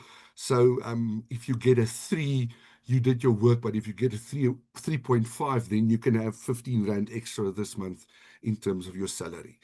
So in terms of time investment, all that we want to say is let's measure dedication and availability. And I think as academics, when we speak about the word availability, I think some of your eyes will grow bigger there. So in terms of hours, then basically the actual time spent on editorial duties versus a target hour, an expected commitment. And obviously if you're going to use this now, for example, as part of your appraisal performance, that is something that you'll have to discuss with your line manager in terms of that. The idea of consistency bonuses, I just said, okay, so if we add, let's say, if you're less than 10% variance on a month-to-month basis in terms of what you do and how you do, 10 points, and 20%, 5 points. But that's something that can be discussed. Very important here is that in terms of the time investment, when you calculate it in terms of it, that this value cannot be higher than 60. Otherwise, our whole formula falls apart, and the calculation of that score at the end is not going to work out. In terms of journal quality, I said, okay, let's work on a weighting of 30%. And very simple, what does journal quality measure? It's the journal's academic standing and reputation. And how can we determine that? I said, okay, let's make use of a weighted calculation where we use 4 metrics. So the first one is the impact factor of the journal, where you can look at the journal citation impact, 0 to 40 points, for example. What is the citation ranking of this journal in terms of the quartile ranking within the field? Acceptance rate, where you look at the selectivity indicator of what you do in your journal. I said, right, if your acceptance rate is, for example, between 15 to 25% of manuscripts being sent to you, you can work on a 20-point scale. But obviously, that's also something that must be discussed. And then lastly, the idea of the visibility of this journal. Database indexing, the editorial board prestige, etc. So all of these are metrics that I use, and I've allocated ideas of scores and ranges of scores, but these will be discussed, obviously. This can be something that perhaps the journal editor and the board can agree to, and then eventually the journal editor and, for example, the line manager to which he or she then reports can be discussed and agreed to. In terms of the editorial role, very simple there, with a weighting of 20%, where you measure your scope of responsibility and leadership. What do we say in terms of role? Whether you're an editor-in-chief or an associate editor, section editor, guest editor, there are certain base points you allocate. The multiplier or the responsibility multipliers there, I use multiplier in inverted commas. It's not multiplied in the sense that it's being multiplied, just please note, but where you can add things like if it's a special issue that you managed, additional 5 points. The editorial board size, and perhaps the international scope. And then lastly, the idea of leadership. What initiatives, and I'm speaking about that a little later on again, what initiatives that you bring to this journal from within your role as being an editor of it. Editorial efficiency, how do we measure that? Again, we looked at, and I said to myself, right, we want to measure process management and timeliness. So this is the nitty-gritty stuff that you do as the editor, where I thought, okay, let's look at things like review turnaround time. How long does it take authors to receive feedback from the journal? Decision time in terms of what must happen at the end of the day with this manuscript. The throughput rate in terms of articles. Articles processed per month versus a target rate. And obviously, I'm talking here, I mean, if I have to use this for my own journal, throughput is going to be very low because, I mean, I've got a very small, a very specific group of people that I target with my journal. So my journal and a journal, for example, in natural sciences will be completely looked at differently here. And then lastly, also the idea of communication management. I thought I must bring that in because I hear so often from colleagues the problems they have in terms of communicating with the journal and getting answers from the journal. And I think that's something also that's important, that you look at the response time to queries. So all of these values are put into this part of the model. Again, it's weighted. The weightings can be changed as they are there, so it's not cast in stone. And then lastly, the idea of editorial quality, that measures your quality of editorial decisions and content, where that consists of also 4 little metrics we look at. Decision accuracy. So in the case of an appeal being received from an author, I must say I've never experienced that in my life as an editor, but I know that happens. Feedback quality, the author satisfaction scores from surveys. And here's a very important thing, is that I think we ought to, if we want to use this methodology, we ought to, as editors, engage with the authors and get feedback from them. And I think that's part of the whole auditing trail that you create in terms of what you do and how you do things. Content consistency, so adherence to journal standards. That's something, I mean, I know in my first role as an editor, once I was wrapped over the fingers about something I accepted for the journal, which should not have been done, and I was wrong. And then lastly, policy development, what's your contribution to editorial policies and things that you may change. So we have these 5 qualities, these 5 metrics that we sit with, each one calculated in a very specific way. And then at the end of the day, I said, right, if we take all of the weightings of those metrics into consideration, the idea is that we can calculate this weighted average score, basically, in terms of the editorial KPI score. So there are all 5 of them. And then I said, okay, so when it comes to performance time, what can they say? So if you scored between an 80 and an 89, for example, your performance level can be strong, or whatever you want to call it. I mean, from our university's point of view, where you scored on a 1 to 5 range, what will an 80 to 89 be? Perhaps a 3.5 or 4, I don't know.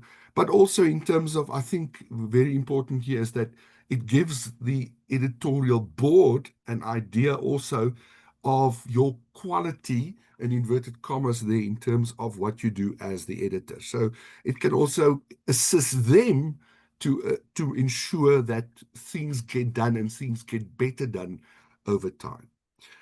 I just made a small example here where I used all of the metrics in terms of this, and it came out to a score of 78.45 at the end of the day. The problem, and that was the problem with my previous example, is that some of the things that we took into consideration, or that I took into consideration, skewed the weighting and skewed the score. And I feel much more happy with this one, in that it truly provides, I think, a much better idea of what quantitative score can be put on the table. Very important here is, I think, that we say, like in any other case where you are in terms of appraised of what you're doing, the idea of data collection is important, that there must be some auditable way of checking and seeing what you're doing, a paper trail being put on there. So with monthly tracking, like time logs and decision records, communications, quarterly assessment, that can be surveys and feedback, sorry, and annual review. And I think also here is the idea that I want to create, is to say that I think an editorial board can play a much more hands-on role in terms of what you're doing. And I just want to qualify this here. I'm not talking hands-on in terms of micromanagement. That's not what I'm saying. I'm just saying I think we can get more from our editorial board members than sometimes them just being a name on a piece of paper. So the customization factors I talk about here is that I say field-specific adjustments. There may be different disciplines may require weight modifications. How mature is your journal? Newer journals may emphasize these metrics differently. And then resource availability. So, I mean, if you're an editor of a journal and you have 5 admin people assisting you, it's completely different to an editor that does everything by themselves. And then in terms of the review process, I think what we do is the self-assessment, where the editor can complete monthly scorecards. And I also want to qualify this here. Immediately, I can see some editors will say, but now you're just adding more to my workload. That's not what I'm saying but I do think that if we want to be able to engage properly with our institutions, we need to have the evidence. And unfortunately, that will mean that you'll need to do something in order to get that evidence.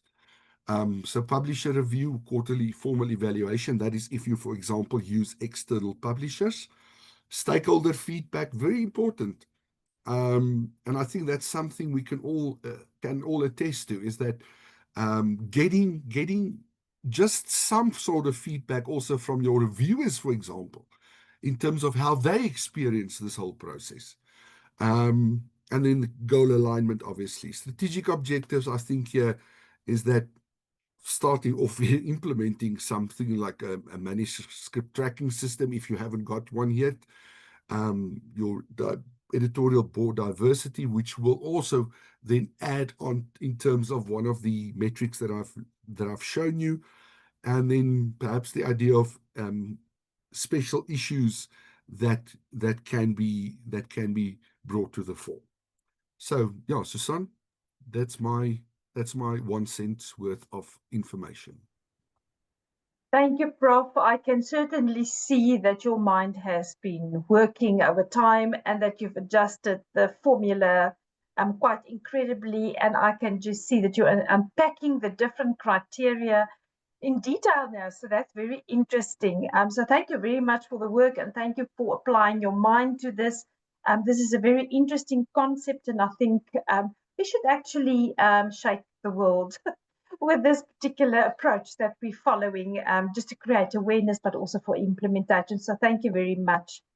I am going to divide the discussion in two, because I can see there's some comments on the formula specifically, and then I can see that there are some suggestions what we should be doing with this approach. And then thirdly, I would like then us to discuss the big issue that has been posed by Walter Natuli, is then why are journals not paying their peer reviewers and their editors? But I would like us to discuss that, but I'll leave that just a little bit later, so that the communication, etc., flow. So just quickly allow me, I've got many things open here on my laptop. Let's just see in terms of the chat box.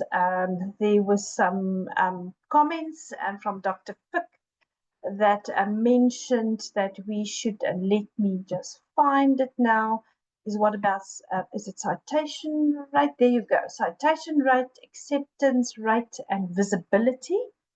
And I'm opening the floor to both Gideon and Philip, if they want to jump in. So there's some 3 additional comments there, Gideon. I'm just trying to see because I've got only my little small screen open. It becomes tricky, right? Yeah. That's, I just want to see where's the first one. Okay, Oh, yeah. yes, Linda, yeah. Oh, yes. That's, citation rate, accept. Yeah, that's something absolutely that can be looked at. Thank you. Thank you. That, shoo, I should have taken that into consideration. I'm just making a note here. Visibility, yeah, absolutely. Kian, I think Can we just, Kian, if he wants to speak to what he said there. Okay, can we just hold on? Can we just quickly answer also Blanche Pretorius' question that says, sorry, can someone please help with what is a CR, AR, and a VIS? Okay. No. Sorry, I didn't. Let me just quickly share again. 1 second. Share. It's so your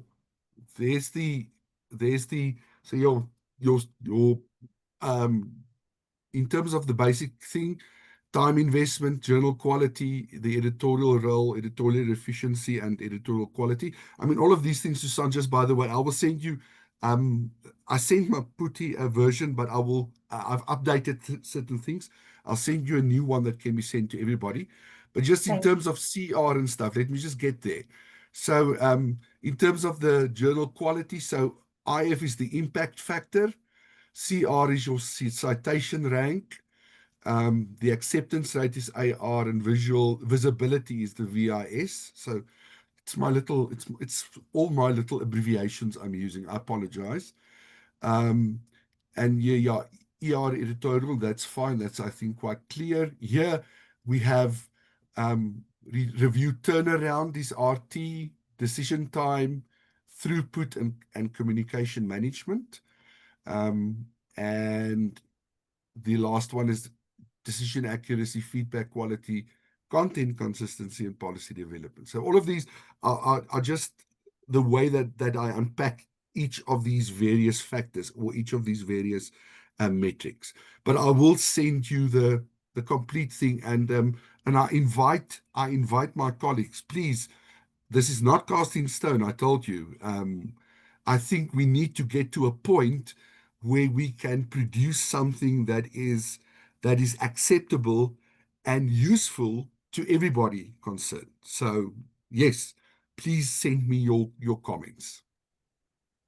Thank you once again for that invitation, Prof. I just see Prof. Richard's hand is up. Yes, I will get to the actual hands just in a moment. Okay. Give me sign. So there are two that sort of dovetailing with each other. And the one is from Professor Sumaya Lair, who asked, that said, yes, we should actually present this to USAF to show them what we're thinking about and how it ties in with the statement. But then also asking about, and now believe me, I cannot find Professor Lair's question, where she said, what about, oh goodness gracious, I just don't seem to find it. So maybe Professor Lair, can you just tell us again what was your question about? Because it latches on to Kian's comment about the way forward. Sumaya, do you just want to repeat your question again?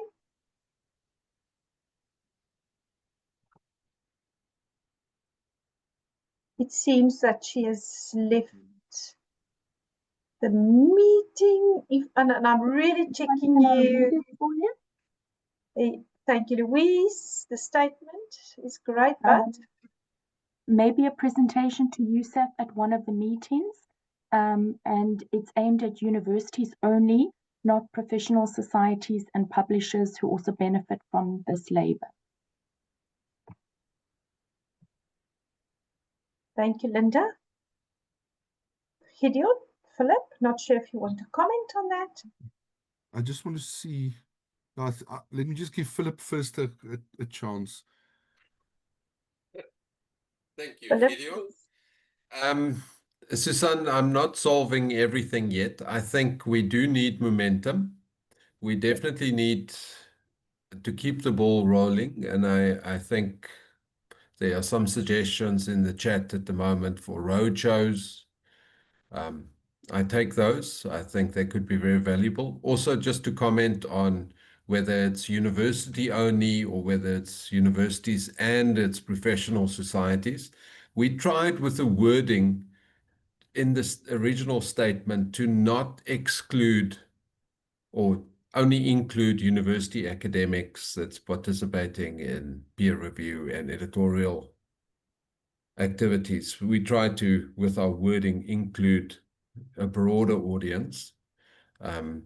Obviously, receiving a comment like your one makes me think, we have to clarify and emphasize that a little bit more.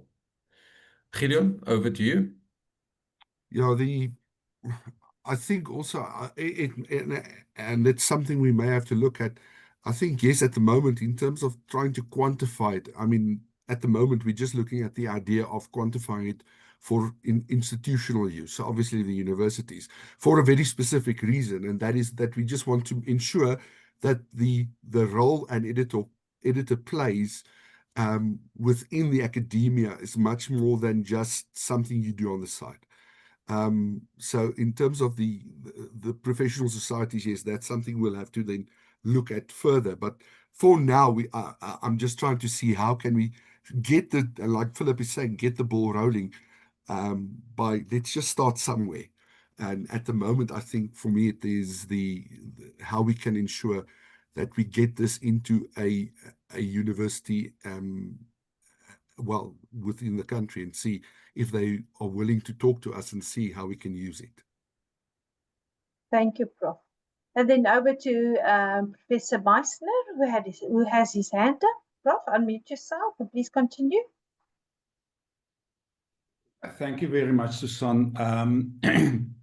Beg your pardon. Philip, you mentioned UNISA as one of those, as one of the three universities that showed an interest in incentivizing editors. And I can, as editor-in-chief here at Politeia, I can say that my role as editor-in-chief is explicitly written into my performance agreement and also my performance review every quarter under academic citizenship. I'm also a section editor of Taylor and Francis a journal, Cogent Social Science, and also another journal, PLOS Water. I am, and I think other editors here at UNISA, we are, so it's in our performance agreement, performance review, and every quarter we must submit evidence of the work and the nature of the work. It's not as detailed quantified as Gideon stipulated or set it out. But I must submit a portfolio of evidence of the work that I've done, and then the university also give me a monetary incentive. So here at UNISA, they take it quite serious. Wow. Okay. Yeah, thank you for that feedback. That is very important, and it's nice to get these examples out of the field. To know that okay, it is written into your KPIs and in your normal evaluation. I think that's very important. So thank you for that example, and it can certainly serve as a case study. Sure. I'm not seeing any more hands, any more questions. Can I come in? Sorry, my screen is a bit slow today, so I can't find my hand. Yeah, I'm really pleased the way this discussion is going, because I think that both Philip and Gideon have highlighted the issues as they affect academics, and when academics are editors and academics as peer reviewers. And like with Gideon, I was trying to make sense of my performance management contract, which I tell my university cannot be a contract because I cannot guarantee that journal X is going to publish my article by time Y to tick a box developed by an accountant in HR or somebody working in HR. It doesn't work like that. And what became increasingly clear as chair of the ASSAf committees and then interacting with my university was that we're actually working in different orbits. The university administrations have particular criteria, particular targets, particular ways of doing things, and particular interpretations of what they think we should be doing as academics. Well, we academics know that we're working according to completely different criteria, different timelines, different outputs, and in a much more symbolic way than are the administrators. And so in talking to Gideon some months ago, I suggested that some sort of calculus be developed, not that we would apply this to our everyday work, because as he pointed out, it could become overwhelming, but as a means of developing a language of administration and measurement from the perspective of editors and peer reviewers that can talk to our administrators who are using different discourses, different quantitative measurements, and measuring different kinds of outputs. So it's really, we're both speaking English, but we're not actually communicating with each other. And I think that, as Philip pointed out, with the statement issued, it hasn't really gotten traction in the majority of our universities. Many of us did send the documents, and my own commentary published late last year on the has gotten 700 views, and the essay that I wrote, the Journal of Science, has gotten over 1,200 downloads. Who is reading? Who are those downloads? Are they administrators? Are they auditors? Are they the people working in the different bureaucratic orbits? So we've got to find a way of actually getting the academics to talk to the administrators, and more particularly the administrators interacting with the academics, because everything goes into different silos when one is trying to interact with the administration. Now, so this roadshow is going to actually hopefully kick off at UJ sometime later this year. I'm talking to some senior administrators in the research office and the library, and that roadshow could become, with these additional slides, from Philip and Gideon, part of that presentation. The problem is you've got to find a venue. Then you've got to find at least 2 hours. Administrators balk at the idea of a 2-hour meeting. The academics have to find the time, because if we don't look at the entire value chain, we're not going to understand how it works. And so the average author interacts only with the journal as, when is my article going to be published? It's magic. It just happens. The fact that the amount of supply is overloading and sinking the available take-up by legitimate journals is not on administrators' agendas. So there's a complete dysfunction there. And this is one of the reasons why the predatory journals have gotten into the picture. And even the big publishers have now got these mega journals to absorb the supply. But the question is, what happens to those articles? What, do they get read? Do they get cited? Do they affect public policy, or do they just disappear? These are issues that we need to be discussing. So I want to just thank Philip for his dogged-like chairmanship of that subcommittee to get that statement. It took 3 years. No 1.5 statement in the history of mankind, which might have a short tenure given the way we're going, but has invited 350 editors to comment on it, plus specially designated reviewers, all of whom got their own agendas and their own ideas and all making their suggestions. So I thought then, this statement has come, it's been publicized across the world, but what impact has it had within the institutions that we work in? And, it appears very little. So what's the next phase?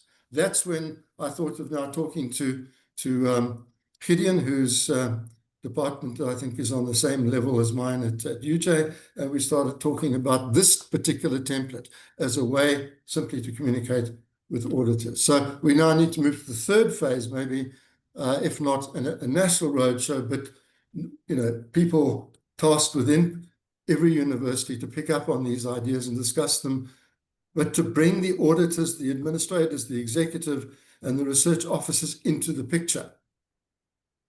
Because we're all operating in isolation of each other.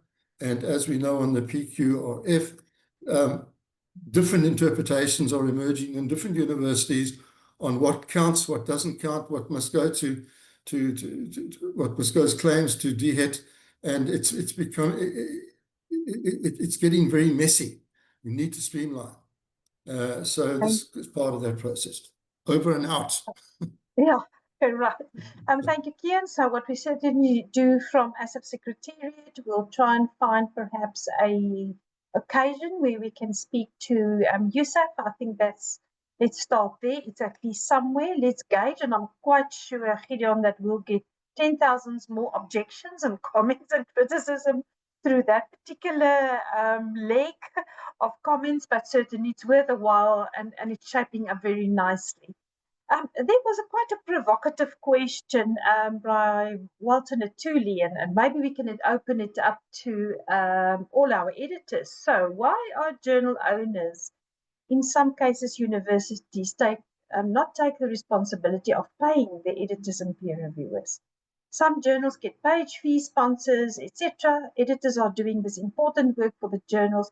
Is this work not part of community engagement? So, who would like to answer that particular question? I can roll out here many answers. Let's see by the show of hands if somebody wants to explain to Walter the situation, actually the dire situation of journals in South Africa. And I want to pose the question, those same journals that solicits all these funds and get the grants and get accredited, do not directly receive any funding from the universities to actually pay the journal or the editors or the peer reviewers. None of that money actually gets to the operational budget of a journal. And if it happens, then please correct me. I'd love to have some case studies when I give my presentations to say, except for this organization or that organization, They get indirect assistance from their universities by our office, by being paid monthly for all the other lecturing and supervising work. That's very specific. No monies are actually channeled to the journals itself to maintain themselves. So please, colleagues, not my voice. I would love perhaps a hand or two to answer. Gideon and Philip, you're welcome. You both are editors. While you have the floor, you're welcome to also jump in here. Thanks, Susan. I just want to, I'll just raise another example, but I just want to agree with what you're saying, and that is that our current publication system, the people making the money from the free labor, from the editorial free labor and the peer review free labor, those are the publishers. And there'll be slightly different models for different journals, but most of the time there's no direct flow from the publisher in terms of money to the journals. So the journals, if they don't raise funds somewhere else, then they don't have the money to actually pay editors and peer reviewers. So I'm going to just mention an example. So in economics, one would expect economics, it's all about incentives and creating the right incentives. So I'm a reviewer for Economic Research Society of South Africa, and they've got a working paper series, but it's a journal to all intents and purposes. And they pay their reviewers 2,500 Rand per review. I think definitely from what I've heard is it helps them get peer reviewers, number one, and get those peer reviews in on time. So the incentive works in that sense. Where do they get the money? That's the thing. They've got the South African Reserve Bank backing them and providing them with the finance that's flowing to the peer reviewers. So yes, it does work. I don't think it's necessarily the perfect model that if somehow we funded all of our journals and you're sitting on a big pile of cash, that's going to fix everything that's wrong with the publication system. I think there is an element of peer reviewing and being an editor that is a public good, and free market principles aren't 100% going to work as you expected, but definitely you can get peer reviewers and you can get your peer reviews in on time if you pay for it. Thanks. Thank you, Philip. Gideon, do you want to add something? I cannot see any hands raised that want to contribute to this discussion. Yes, I just want to say this. I think that's also, Philip has said, I mean, who's making the money? The publishers. But it also depends on, I mean, in my case, my one journal is it's brought out by an association. They definitely do not make profit on that journal, which is a fact. But I think overall that's the problem, that we especially when you start to do as a reviewer or an editor do work for the larger journals that's owned by the large publishing houses. That's a completely different story. And then the other thing also in terms of, I would love to be able to pay my reviewers. But it's just, I mean, in terms of the costing involved, it's not. Something just lastly I want to say is one of the things we looked at a few years ago is that we, for example, for many years, even though many journals already went the electronic route, we were still there publishing hard copies. And some of our members, I mean, they wanted a book on a shelf. And one of the things we started to do then was to look at the idea of continuous publication and electronic. And it's very funny to see how, especially from the older type academics and your older type researchers, I mean, for them, that's not on. But I mean, in terms of a saving, it was thousands of rands we saved per year. So yeah, that's the other thing. And I think, Susan, just my last comment is the continuous idea, or that what you call continuous publication. I think that's something also that we need to look at more, especially in the case of journals with a very, very small footprint, because I think that's a very good way of ensuring a continuous publication process being done. Thank you, Gideon. So a new comment is coming from Professor Erla. Colleagues, you can read there. And there's another example of incentivizing your reviewers, and that's through CPD points. That's an interesting one. Certainly, we must always remember that incentivization doesn't only mean monetary funding, etc. Incentivization also implies recognition by other ways, etc., like CPD points. Sometimes journals publish their reviewers' names at the end of the year, and it's just formal. But yes, how is that absorbed in the system and acknowledged? You know, that is another question. I did see another comment. Let's just take that before. Very valuable. So there's some positive points there from Zaza Bochenpoel. With other criteria that it is directly responsible, but with JQ, how much of this do editors actually have control over? That could be weighted or quantified as a measure that should be taken into account. So that's for you, Gideon, for your next iteration of your formula, etc. Right. Colleagues, just show me, I'm just quickly check to see if there are any hands or anything that you have raised. It doesn't look like it because then I see hands on my side. Mike can you let me? Oh, there you Mostovsky. go. Mike Mostovsky. Dr. Mostovsky, Yes, please, thank over you, to Susan. you. Thank you, Susan. I'm just wondering, when it comes to remuneration for peer reviewers, would it be a flat rate, or would it depend on the quality of peer review? Because it's way too often that peer review is just like a formal, like ticking boxes and not providing meaningful feedback. And I know some reviewers, they write such a review that can be published as an article on its own. So how would you deal with this issue? No, And how would you assess the quality of peer review? no, absolutely, Mike. You make a valid point. The experience I've had with paid peer review is purely one of if you don't get a good enough quality peer review back from that peer reviewer, you pay for that one, but you never invite that peer reviewer again. It is that system. I think the world we live in means that the first bar for a peer review should be, was it AI generated or not? Obviously, that's not so easy to determine, but I think an editor with some experience, I think that should be the first bar for a paid peer review to get over. And then, like social media, we like or we rank other people's comments. I think a journal should have a ranking process for these paid for peer reviews as they come in.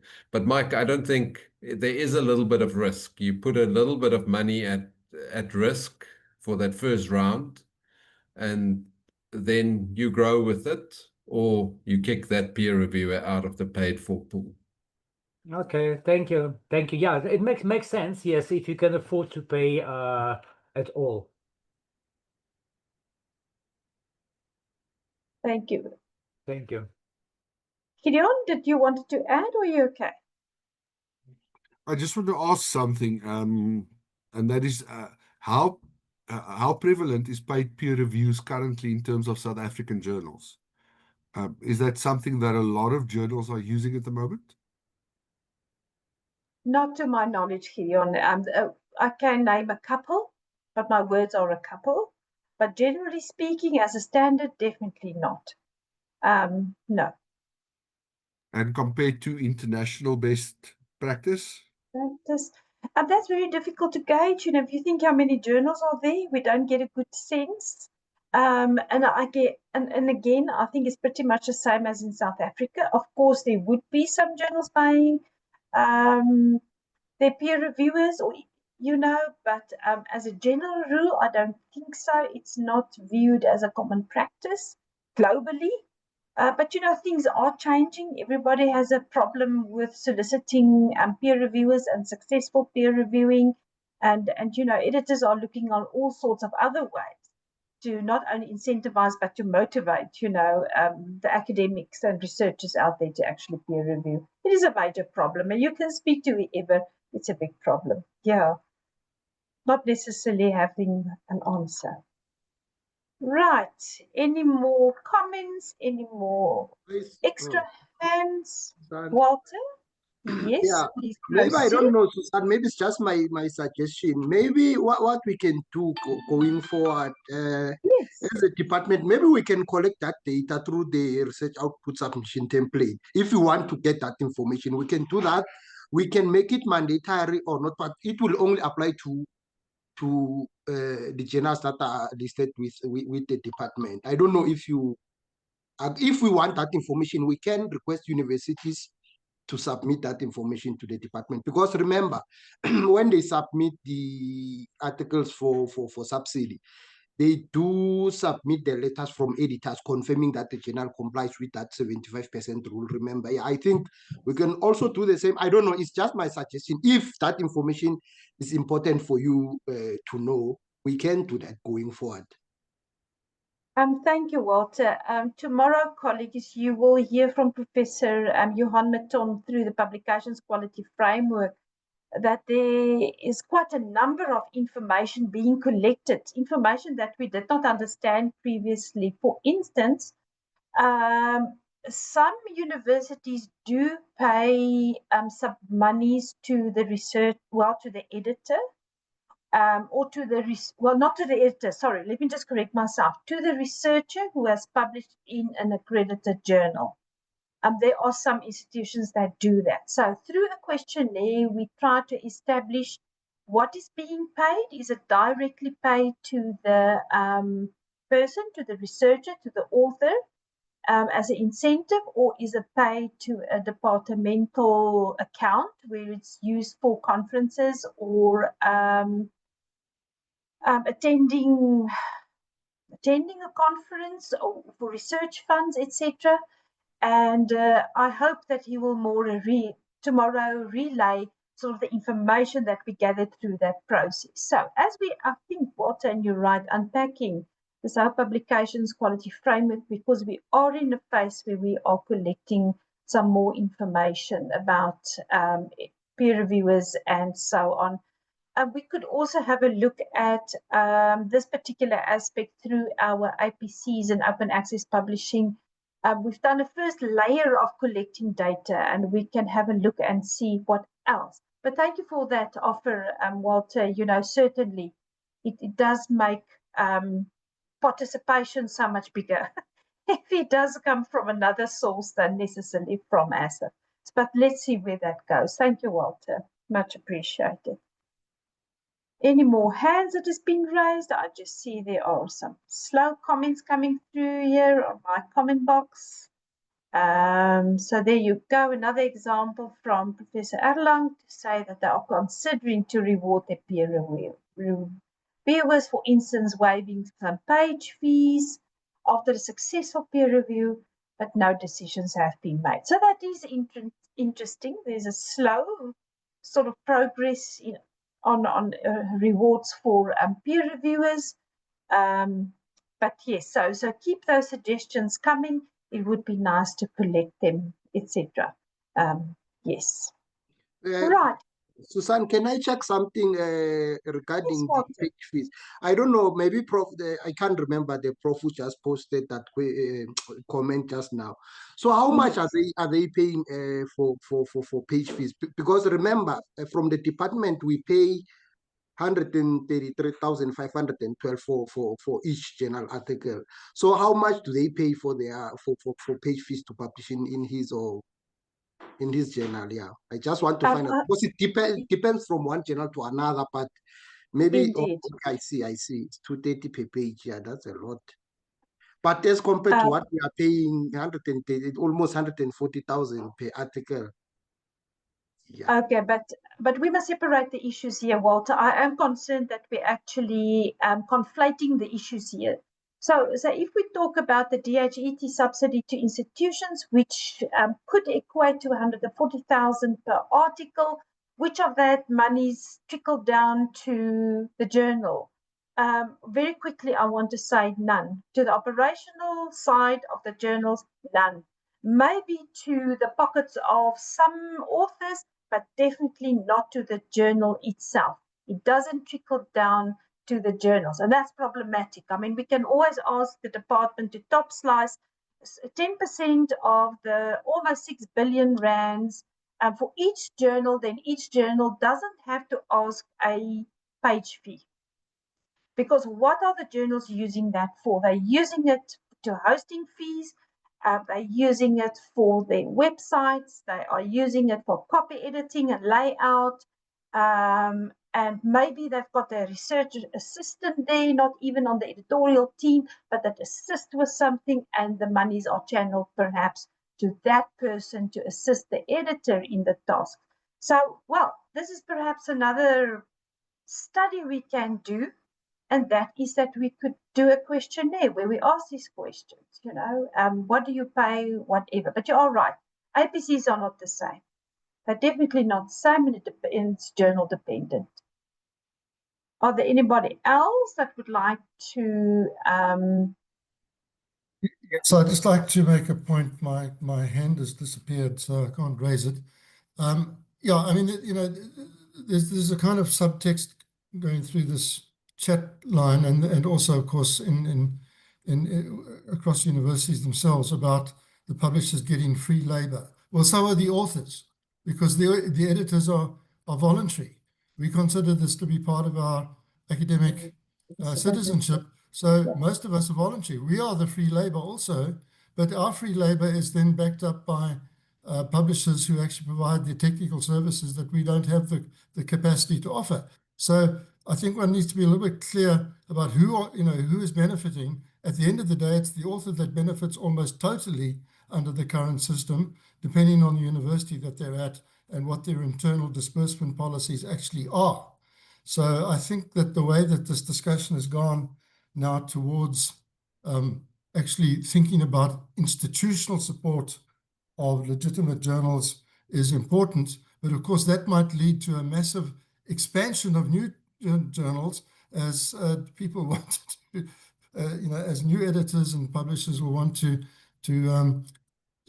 key into the DHET funding. But I think it's a good idea that we should do this research that has been suggested by Walter and yourself, and see if we can work towards something that is more viable, so that the labor that is offered by editors is no longer considered free, therefore of no value, because that's, I think, part of the problem that we face within the institutions. We don't bring in, through our editorial activities, funding, although we facilitate, the editors facilitate that 6 billion that you mentioned, but the editors get no credit from the universities at all, or from the authors who want to to top up their own cost centers.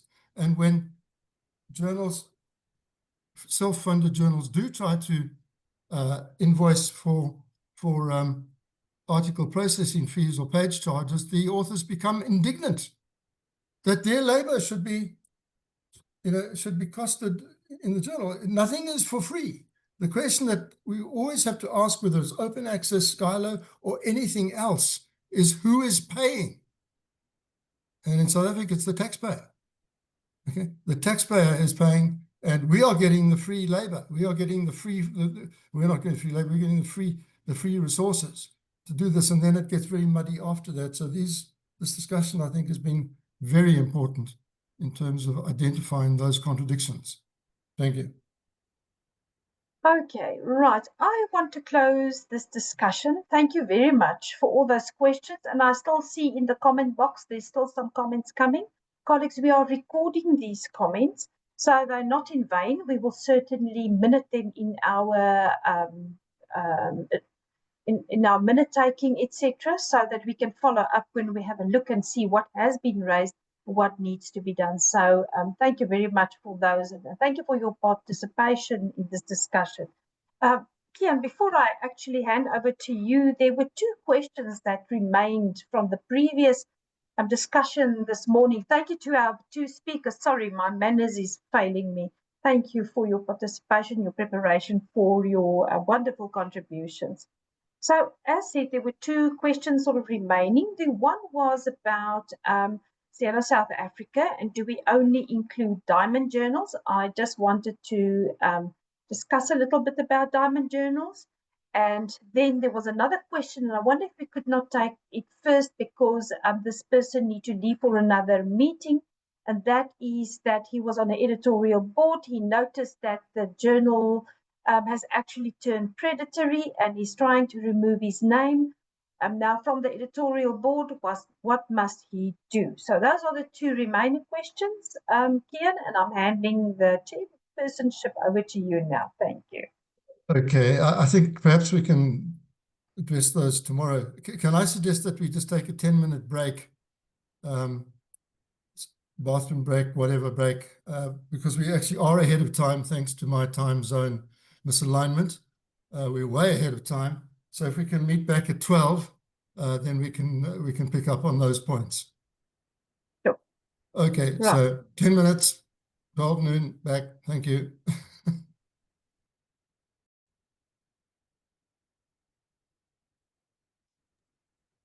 Okay, folks, 12 noon and all's well.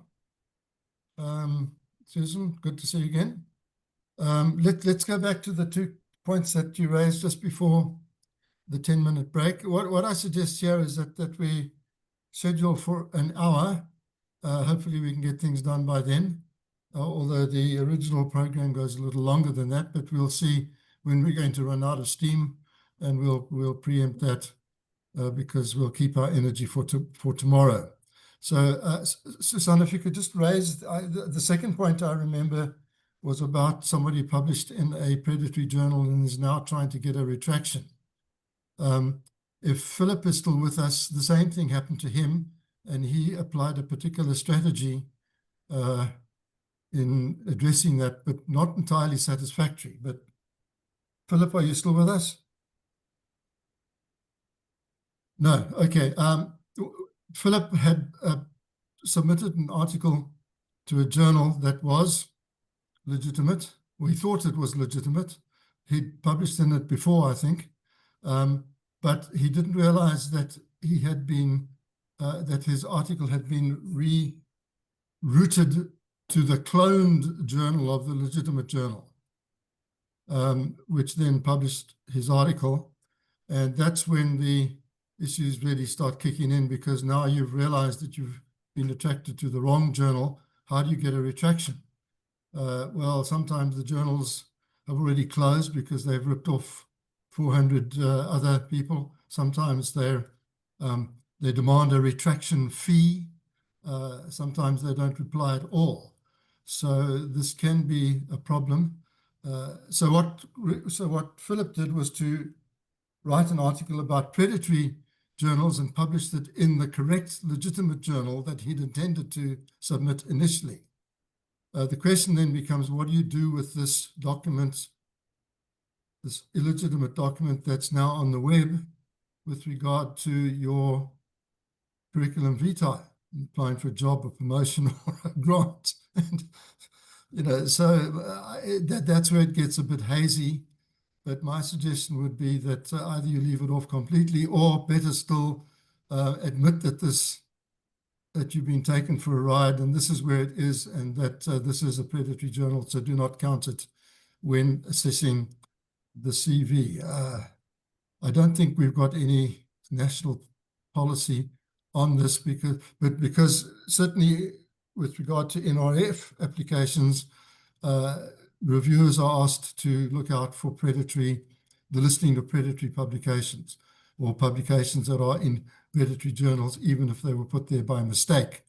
So it's better to admit that these exist rather than pretend that they're not going to be found by the reviewers.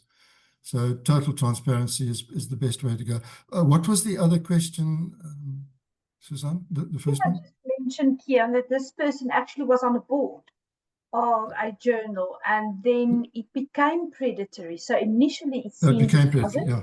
and then it Yeah. became predatory, and he now wants to go off, but then he is being ignored. The web administrator just ignores him, and that's typical. You know, our experience shows doesn't matter if you want to retract an article or whether you want to retract your name on a board, they just ignore you. And sometimes they demand monies. That if you want to be retracted or being taken off, is that you pay money. So this is the problem, and it can cause such a lot of damage. But you're absolutely right. That is also our advice to those who have joined the editorial board erroneously because it's predatory.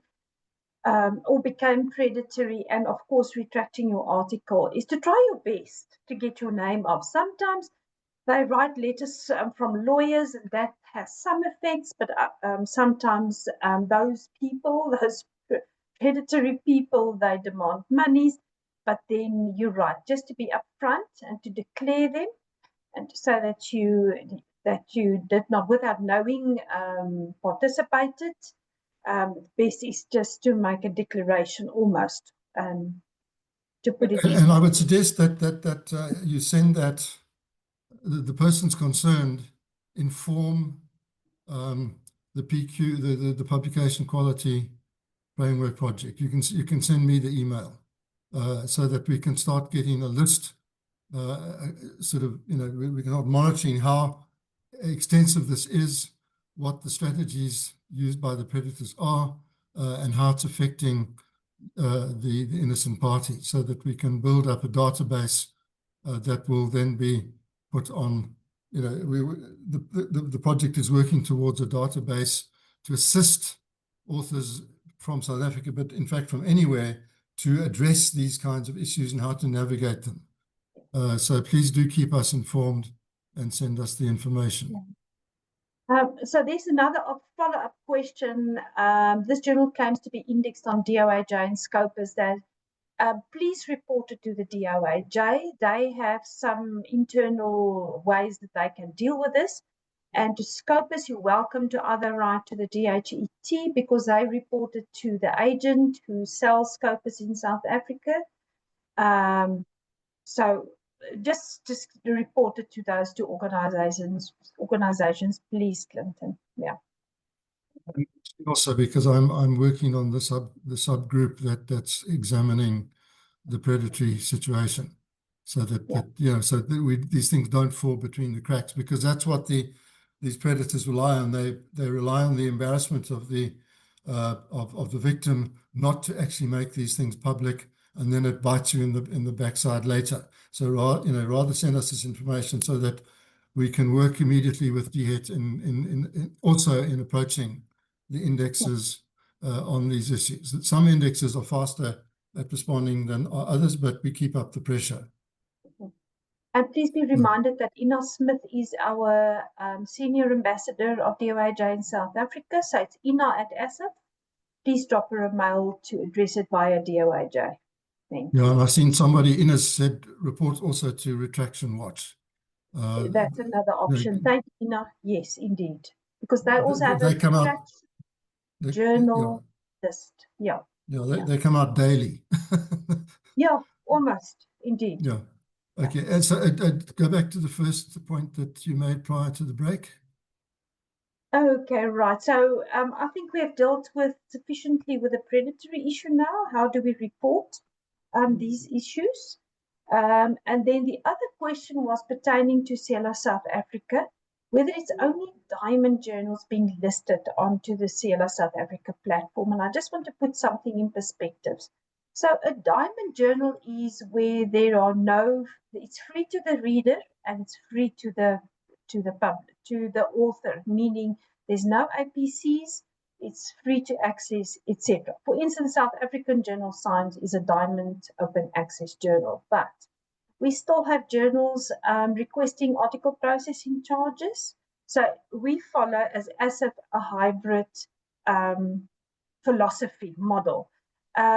The diamond open access journals sort of the thinkers that's leading the way on diamond open access has it very clear that the publishing of the research output should go back into the hands of the community and the authors, etc. I mean, in principle, we do support that, and we're trying to do that. But because we are where we are with our situation currently in South Africa, we actually, as ASSAf, recommend open access in its entirety, being diamond or gold.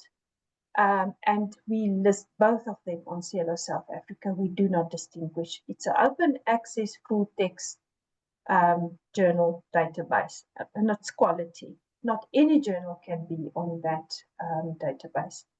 Thank you, Kian. Okay, so we've answered the two prior questions. I think we've got a discussion going. Hopefully the break didn't disrupt the flow too much. So please do raise your hands and or write in the chat so that we can keep the discussion going. I think we can open it more generally to the issues that have been covered this morning. Yes. There's again another hand from Professor Lauer, Sumaya Lauer. Thanks, Susan, for the clarity on the diamond open access. It's appreciated. I did raise another point in there that is maybe linked and not linked. Apologies if you discussed it earlier. I had to leave for class and I came back in. No, we didn't. But it's the point of these transformative agreements. You know, universities have reached these, and they're very good because it means that authors are not having to draw on their own research funds now to pay for open access. But the problem is these transformative agreements are only with international publishers, right? And so locally, we run an open access journal, but we have to charge fees to the authors because that's the only way the journal is sustainable. And I have often raised with the local publisher, why can you not get into a transformative agreement with the universities? Because the journal is doing very well, but the authors are hampered by the publication fees because every year it goes up a bit because publishers put it up.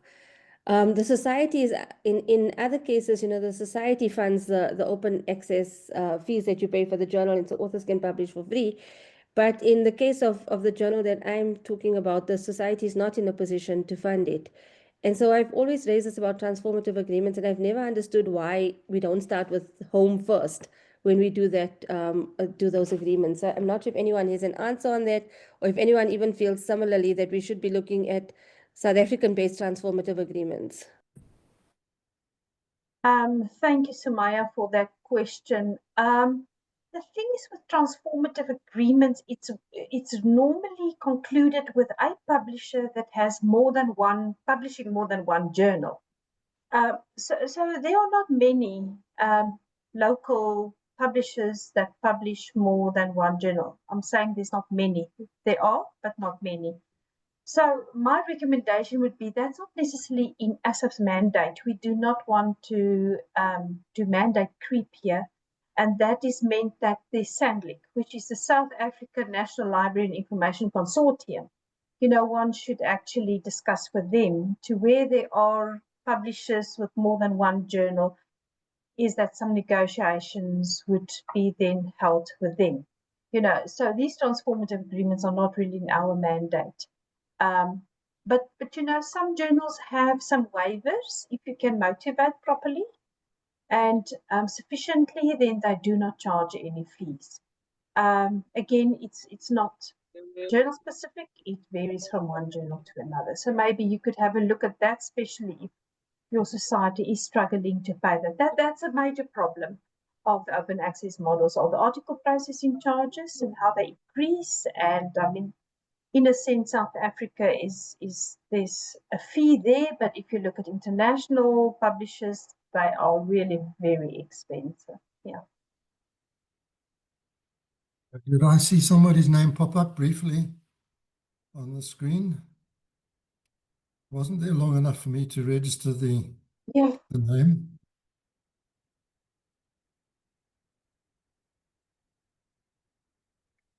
No. Okay, well, just while people are thinking about further interventions, you know, the open access story is actually very complicated and started in Europe with an initiative called Plan S. Plan S is called Plan Shock. S stands for shock.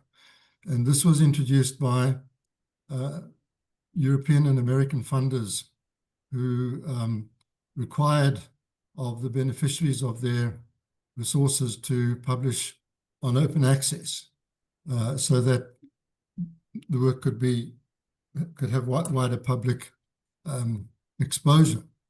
But the problem is that the funders initially funded the open access, and now they've withdrawn their funding from open access, because part of the problem was that they tried to kill the legacy publishers who, the so-called big five, you could call the big six now if you include MPDI from China.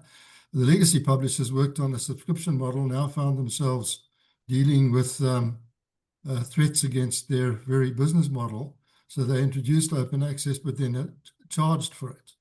So we've got ourselves again into a set of contradictions, which we're now having to navigate in terms of who's paying for this open access. So the question that I would ask is, within universities, where are the open access funds coming from? Are they being top sliced from the DHET funding for published articles and books and chapters, or is it a different budget coming from which has been transferred from a pre-existing reservoir, or other costs or other expenses that have been now curtailed? To what extent are authors using their DHET funds to pay for open access when that funding is actually meant to cover research expenses? But is publication on open access part of the research value chain? So therefore, is it a legitimate expense for us to pay from our DHET earnings? But of course, not every author earns sufficient, and depending on the university and how much is top sliced, to actually pay for that. So there's an internally to universities, there's a whole new economy that we need to try and get a handle on, and how it's actually been sustained within different universities to keep the diamond model going. Because as you point out, Skilo journals are actually independent journals sitting on a platform, and they all have very different business models and different ways of raising their funding, from article processing charges to university subventions to editors paying in themselves and not paying themselves to do the work. So again, the issue of what's free and what's not free becomes very complicated to answer. But I think we're in a kind of transition period between what was kickstarted by Plan S and where we're going with the growing movement towards open access. But the question is, where are the funds coming from? Because it's not cheap to host on the web. These are the costs that are being absorbed by the publishers, and in some cases the societies, which are phenomenal. And every time there's a new software, everything has to be upgraded. So the political economy of internet publishing is assumed to be free because it's available, but behind the scenes, the expenses are very serious and involve a variety of expert, highly paid technicians and librarians and other people to maintain it from one platform to another and in perpetuity. So that's just some background. So, Kian, there's another hand up from Professor Sumaya Laya. Thanks, Susan. So, I think it's very interesting that you raised this question of business model, because I think in the old business model, it was pretty easy to see that you had a publisher and, societies paid the publisher a certain amount, but in turn from subscriptions, etc., the societies got something back, and there was a profit or there was a loss or there was a break even. It was pretty transparent. Unfortunately, in the open access model, if you publish with an open access publisher, it's not as transparent as that. So you don't know what the costs are or what sort of profit the publisher is making, but you know that a page fee is being levied, and societies are told that if the society wants to make something of that for the society, then that needs to be added over and above on the publisher fee, right? But that then puts the price up for authors. And for the question in terms of where authors in South Africa are getting that money, that's typically coming from usually from the DHET subsidy system, or if your funder allows you to pay for page fees. And more authors are finding that the amounts that you're getting back from your university for your own, which should be invested in your research, but if you're using it to pay page fees, then it's not even covering the page fees. So I've even heard of some academics who are putting in money from their pockets to do that. So the entire financial model of open access publishing in South Africa is not clear. And I say this from having run an open access journal for a while. I also think that the ASSAf statement that we put out for peer review, for universities to recognize peer review is really great, but it only addresses the university level. And in some ways, it's the universities through the DHET subsidies that are funding this entire publishing, but the people who are making the profits, the publishers, we're not addressing them in terms of how they can assist in recognizing editors and in recognizing editorial and reviewer work. So they have come to the party with Publons to an extent, which is now incorporated in Web of Science, but there's no transparency. I mean, if they are making profits, why is that not coming back in some way to societies or to journals? And societies also are relying more and more on the goodwill of academics who do this work because they see it as important. So while the statement speaks to universities, it's not speaking to the other two important stakeholders, which are the publishers and the societies. And, I get what Francois is saying. Some societies will acknowledge this, they will cover open access, but by and large, a lot of them don't. And it's up to editors to find funding and authors to find funding, and we need to look at that model. It's not sustainable. To find journals that don't charge APCs. And there are many still. In fact, that was the entire legacy, not the entire legacy, but that was one of the factors in the legacy publishers. Okay, it wasn't put, the article wasn't put on open access, which is quite a recent phenomenon, but it was published without charge.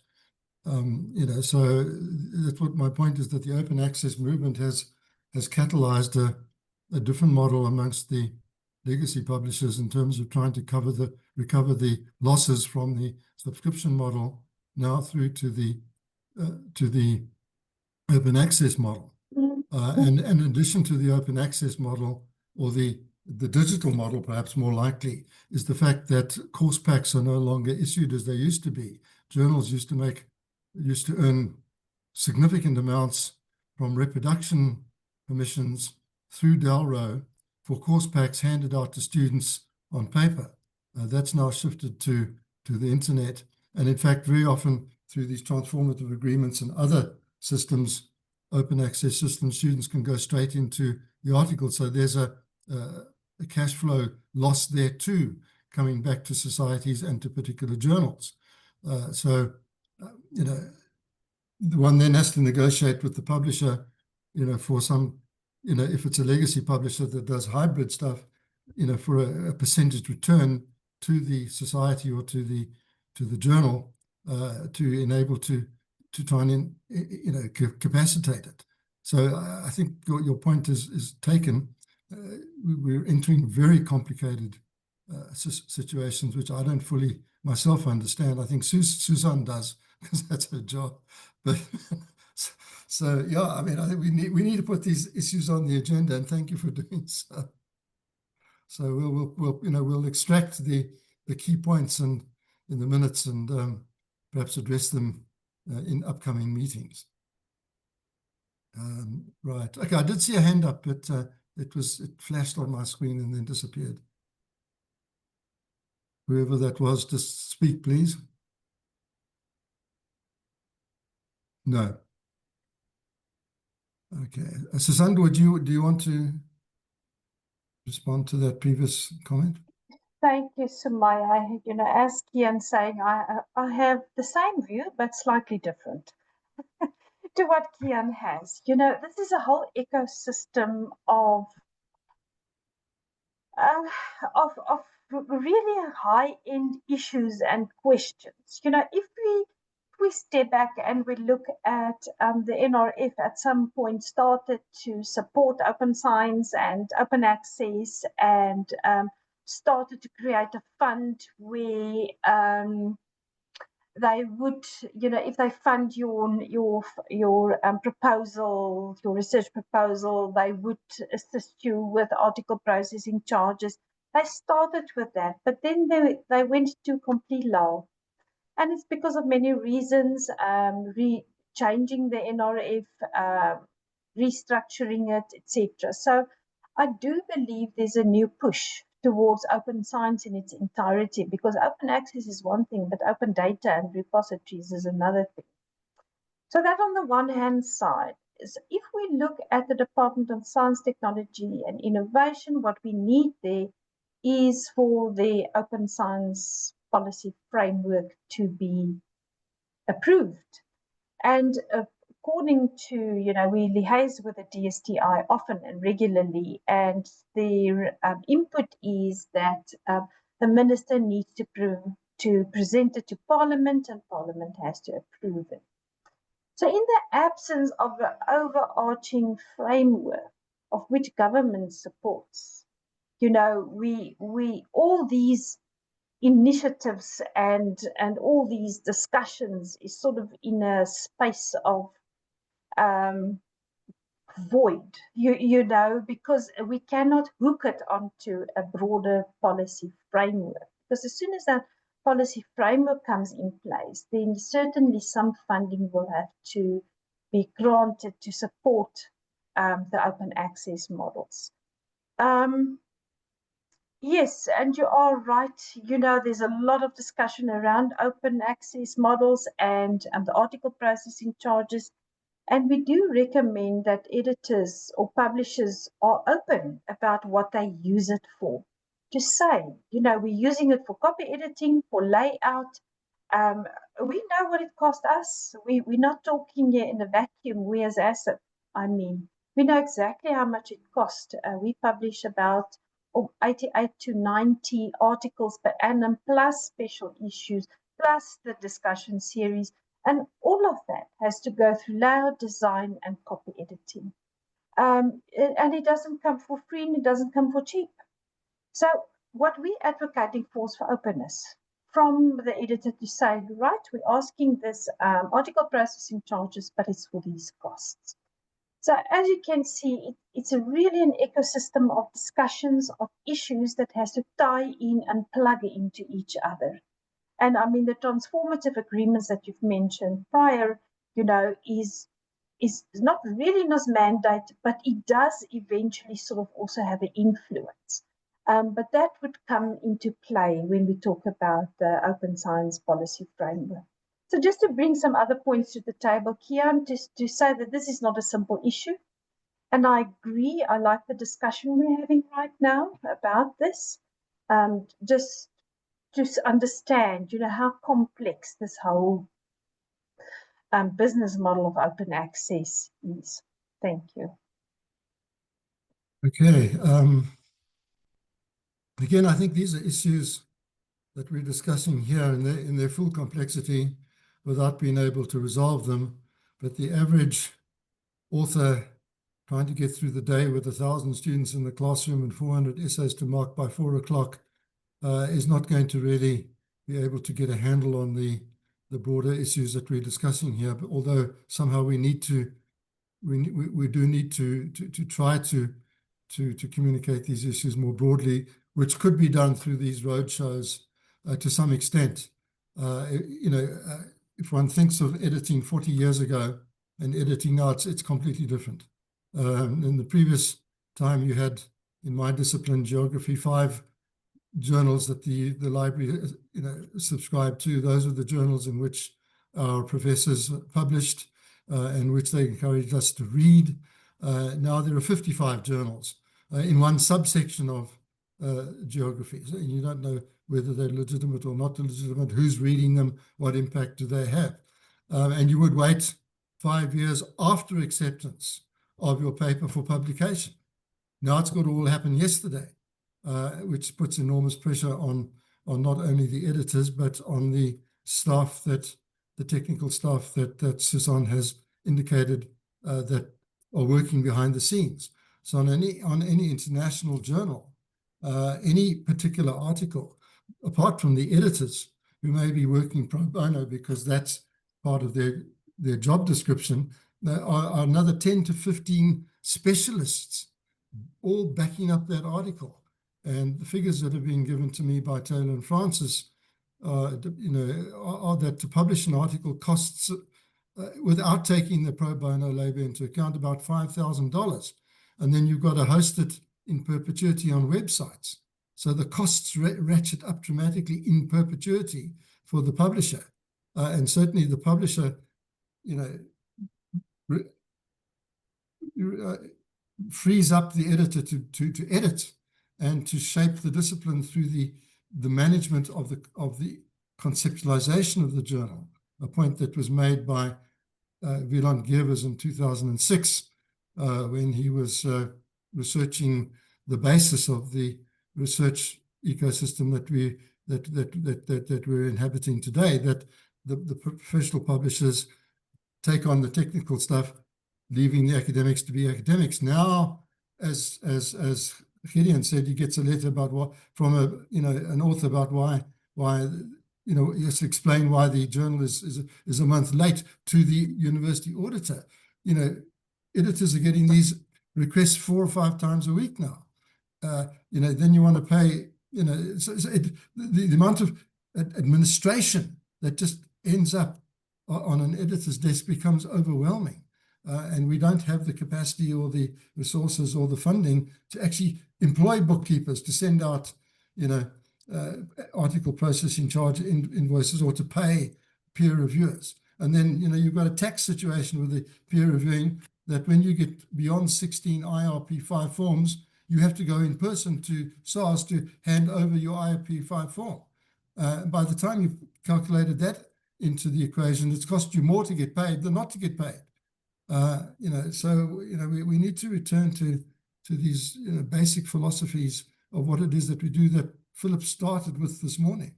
Why do we do this work? Where does it fit into the university? How is it recognized? So, Susan, I'm looking at you. This is your daily grind, right? So let me not go on. I see Clinton van der Merwe. Thank you, Clinton. Put your voice where your hand is. Good afternoon, everyone. So another issue, I discovered this because I'm obviously on that editorial board that I used to be on when it was a reputable journal, and I just can't get off, it seems. They now have, I was just looking at the papers, wondering what's being published these days, and I noticed a colleague's name, which was misspelled by 1 letter. And then when I read the article, it's obvious that AI has written this paper, and they've now published it. It's online. It has an issue number with pages and everything. And when I emailed her and showed her the article, she said, no, she didn't write that. Very interesting. She'll have a read. But I think some journals are so desperate to get papers now that they are having AI write them, and then they're passing it off using our names. So this is very disconcerting. Thank you. Does anybody else in attendance have similar kinds of experiences? We need to look out for each other and inform each other, as well as Walter and ASSAf and myself, when these things happen. Mike, yes.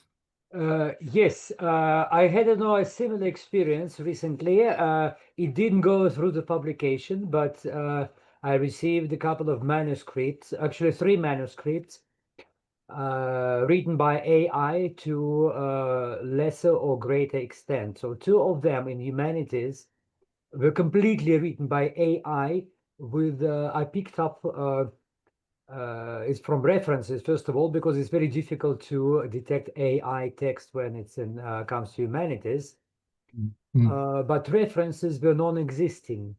Valid journals, valid years, valid volume numbers, and valid authors, and made up titles of papers. And I checked, I went to the authors' websites, personal websites, and none of them published those papers. Worse, that authors of those papers, they elaborated on something, and they supported their claims with direct quotes, and quotes referring to pages with exact pages in non-existent papers. So this is just like, it's beyond comprehension how people can do that. Because, I know the person who submitted, so it was an actual person who didn't bother to write paper manuscript themselves, but used AI. Another third manuscript was in with experimental design in biology, which is also awkward.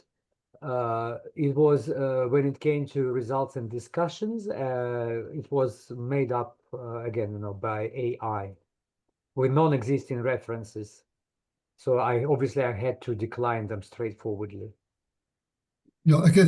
Yeah, I mean, these stories are beginning to be reported in a authors magazine called the ASSAf magazine, the Academic and Non-Fiction Authors Association of South Africa.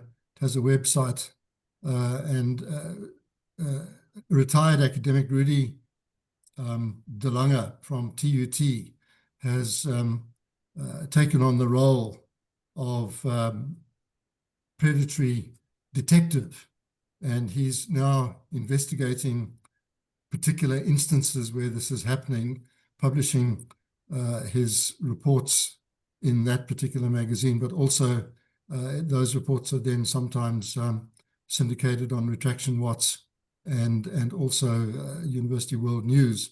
So we do need to, as a community of editors, keep our eye on these things and inform each other, because it could quite happen that tomorrow somebody's got a clone of my journal, but I don't know about it, but people are submitting to that particular journal. I just wanted to make another point which hasn't come up yet with regard to the sheer capacity of the predators. I founded and co-edited a journal called Critical Arts. It's been publishing since 1980. It's now with Taylor and Francis through UNISA Press. It's licensed to them. And periodically, that is to say once or twice a year, we get we get buyout offers from publishers seemingly based in Singapore. And the last buyout offer was up to $400,000, and it came with a contract.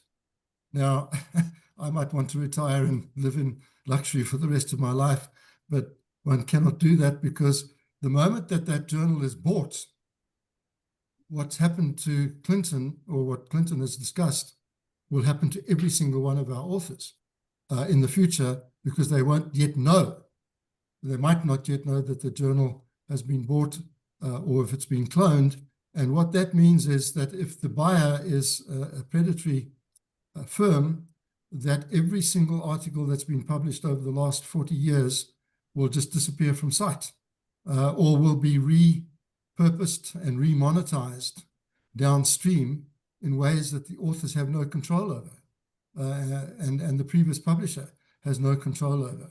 So it's not just, I'm trying to get a retraction today, I'd like to get my name off the editorial board. These things go on ad infinitum, in perpetuity, which then have a blowback effect on the authors and the editors and previous publishers. So that if you do get one of the questions that is asked in the ASSAf journal panel evaluations is, have you had a buyout offer? I'm not quite sure why the question is there, but in my answer is yes, but from predatory publishers. We've also had requests for licenses from legitimate publishers, Taylor and Francis's competitors. So, these are issues that journal editors, it's not just about editing the field, it's now about protecting the journal, protecting the editor, protecting the peer reviewers, protecting the authors, because otherwise, so these things have just become, they just get rewritten and you lose control completely, which is one of the reasons why copyright protections are becoming more important rather than less important. And we shouldn't confuse open access with a loss of copyright. The copyright must always be held by by the publisher or by the author or both. Okay, I'm getting tired. Let me finish there. Somebody has another meeting at 1 o'clock. You're welcome to go to it. Any other questions? Yes, just some comments from my side. So thank you very much for your comments in the box. Yes, Pradeep, that's now our next problem here. You know, the more proactive we become in sort of trying to avoid predatory or unethical publishing, the more active they become and smarter. That's what we find. So now, and just last week when we were in Namibia, you know, so many of the editors actually mentioned, and the authors, the researchers mentioned, that now the peer review is written by AI, and they do not agree. What do they do? You know, do they submit the corrections, or do they ask for a retraction or a removal from the system and publish it elsewhere? So this is now becoming a very big problem. You know, what do you do when this actually happens? Because the researchers don't want to accept that, and which is right. You know, they would rather then retract it and submit it to another journal. So this is now another behavior. And then Lizette actually asked another question in terms of these behaviors. What do you do when your journal is cloned? It's highly problematic. Really, just to get it removed, you have to find out who is publishing your cloned version. And normally they somebody in China, and then they start asking monies for you to close that website down. The South African Journal of Biodiversity at the time had a problem. They were cloned. It was disastrous for that journal, and it took them years to pick up their image and to redirect their authors to the right side. It is really, it's disastrous actually, but you need to seek almost advice from lawyers and some letters from lawyers to force that people to actually cancel it. There were some bodies out there that could sort of pursue these websites and then, you know, try and sort of kill almost the cloned website. But it's very, very difficult to actually do that. I can see in us starting to drop some names there. Again, this will be recorded, and you will have all these links that is being posted at the moment. But there is a process. In our, I think what we need to do is perhaps compile and just draw on our resources what to do if you find out that you have been followed by these predatory what you need to do and how to remove your article or your journal or whatever.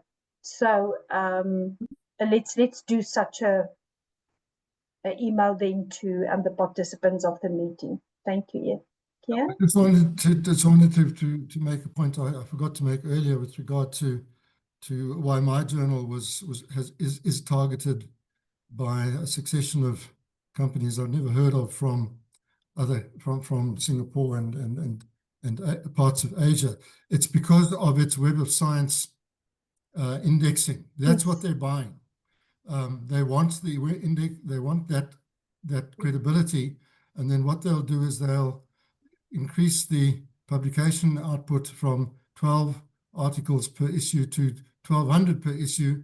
They'll clean up on the charges levied the unsuspecting and sometimes suspecting authors, and then they'll close the journal or turn it into a clone. So there is a business proposition behind the way that these folks are operating, and that's the end of the journal then. Yeah, so yes, so thank you to Vian. I see that he's mentioning that he'll talk briefly about this tomorrow. So Vian, you actually have the questions and you can see the concern. So you have an advantage here. Please, if you could also address it then tomorrow, it would really assist. Otherwise, if you want to share something now, please feel free to also do that. okay, I did see I'm not sure if I'm pronouncing this correctly, Debashish Basu. Your name flashed across my screen twice, very briefly. Were you wanting to make a contribution, or is that just finger trouble? Not there. Okay. No, sorry, my apology, Chair. Yeah. Thank you. Okay, you're just offering it. Thank you. We'd like to hear your wisdom. Sorry, too. my apology, Chair. Okay, no problem. No problem. All right, I think we're kind of winding down quite organically towards the end of this particular meeting. So unless anybody really wants to make a point, and I see that the numbers are still very high, that's good. I can bring it to a close because we do have the meeting tomorrow. That I see as an in-person meeting only. And I think that's good because the last meeting we held in person was in fact at that venue at the Protea Hotel at the airport. And, being able to talk to each other across a table and having coffee together and eating together is very different to trying to work behind a screen. So we did argue very strongly to find the budget to at least have one day in person. And I know that there are costs that will be incurred by editors coming across to that. Well, things cost. So, and I would urge those who are coming to please come, because if you don't come, then your lunch goes to waste. And that always bothers me in a country where, the inequities are so bad. The lunch will have been paid for by ASSAf because you've got to pay up front. Please come and eat the lunch if nothing else. So I'd like to thank Susan, Mamaputi, Ina, and all the folks at SPP for organizing this. My standard comment at the end of every meeting is, if every civil servant worked as efficiently and as professionally and as enthusiastically as do the SPP Secretariat, our country would be in a different place completely. They are absolute examples of best practice, not only issuing best practice guidelines to authors, but best practice in working in an organization such as ours. We cannot underestimate the effort that they put in and the time that sometimes goes after hours as well. So thank you to the entire team that has put this together. And we look forward to meeting as many of you as possible tomorrow at the Protea Hotel. So, and thanks to all the editors, as I have pointed out previously, but there may be new editors involved. When ASSAf started these indabas or consultations with editors in the year, I think it was 2005 or 2006, they were very differently organized, and there was a lot of instructions being issued about trying to get the editor environment into some kind of basic order. But since then, as we've built this community of editors, the editors are contributing increasingly to policy making, and that's the way it should be. So the meetings have become much more interactive than they were initially, and that's to be encouraged. So consider yourself, contributing to discussions about policy making. Ultimately, the policy has to be enacted by DHET, but DHET, as you can see from Walter, has been participating, and our concerns do get to the department, and the department does listen. They've got 1,000 other issues we've got to deal with as well. So sometimes we might feel that they're not listening quick enough, but the point is that we are working together in a consultative environment for the good of the scholarly community in South Africa. On that note, please allow me then to declare this first part of the meeting closed. Okay. Thank you very much, Kian. Thank you, colleagues. See you then tomorrow. Have a good afternoon. Thank you. Bye. Bye.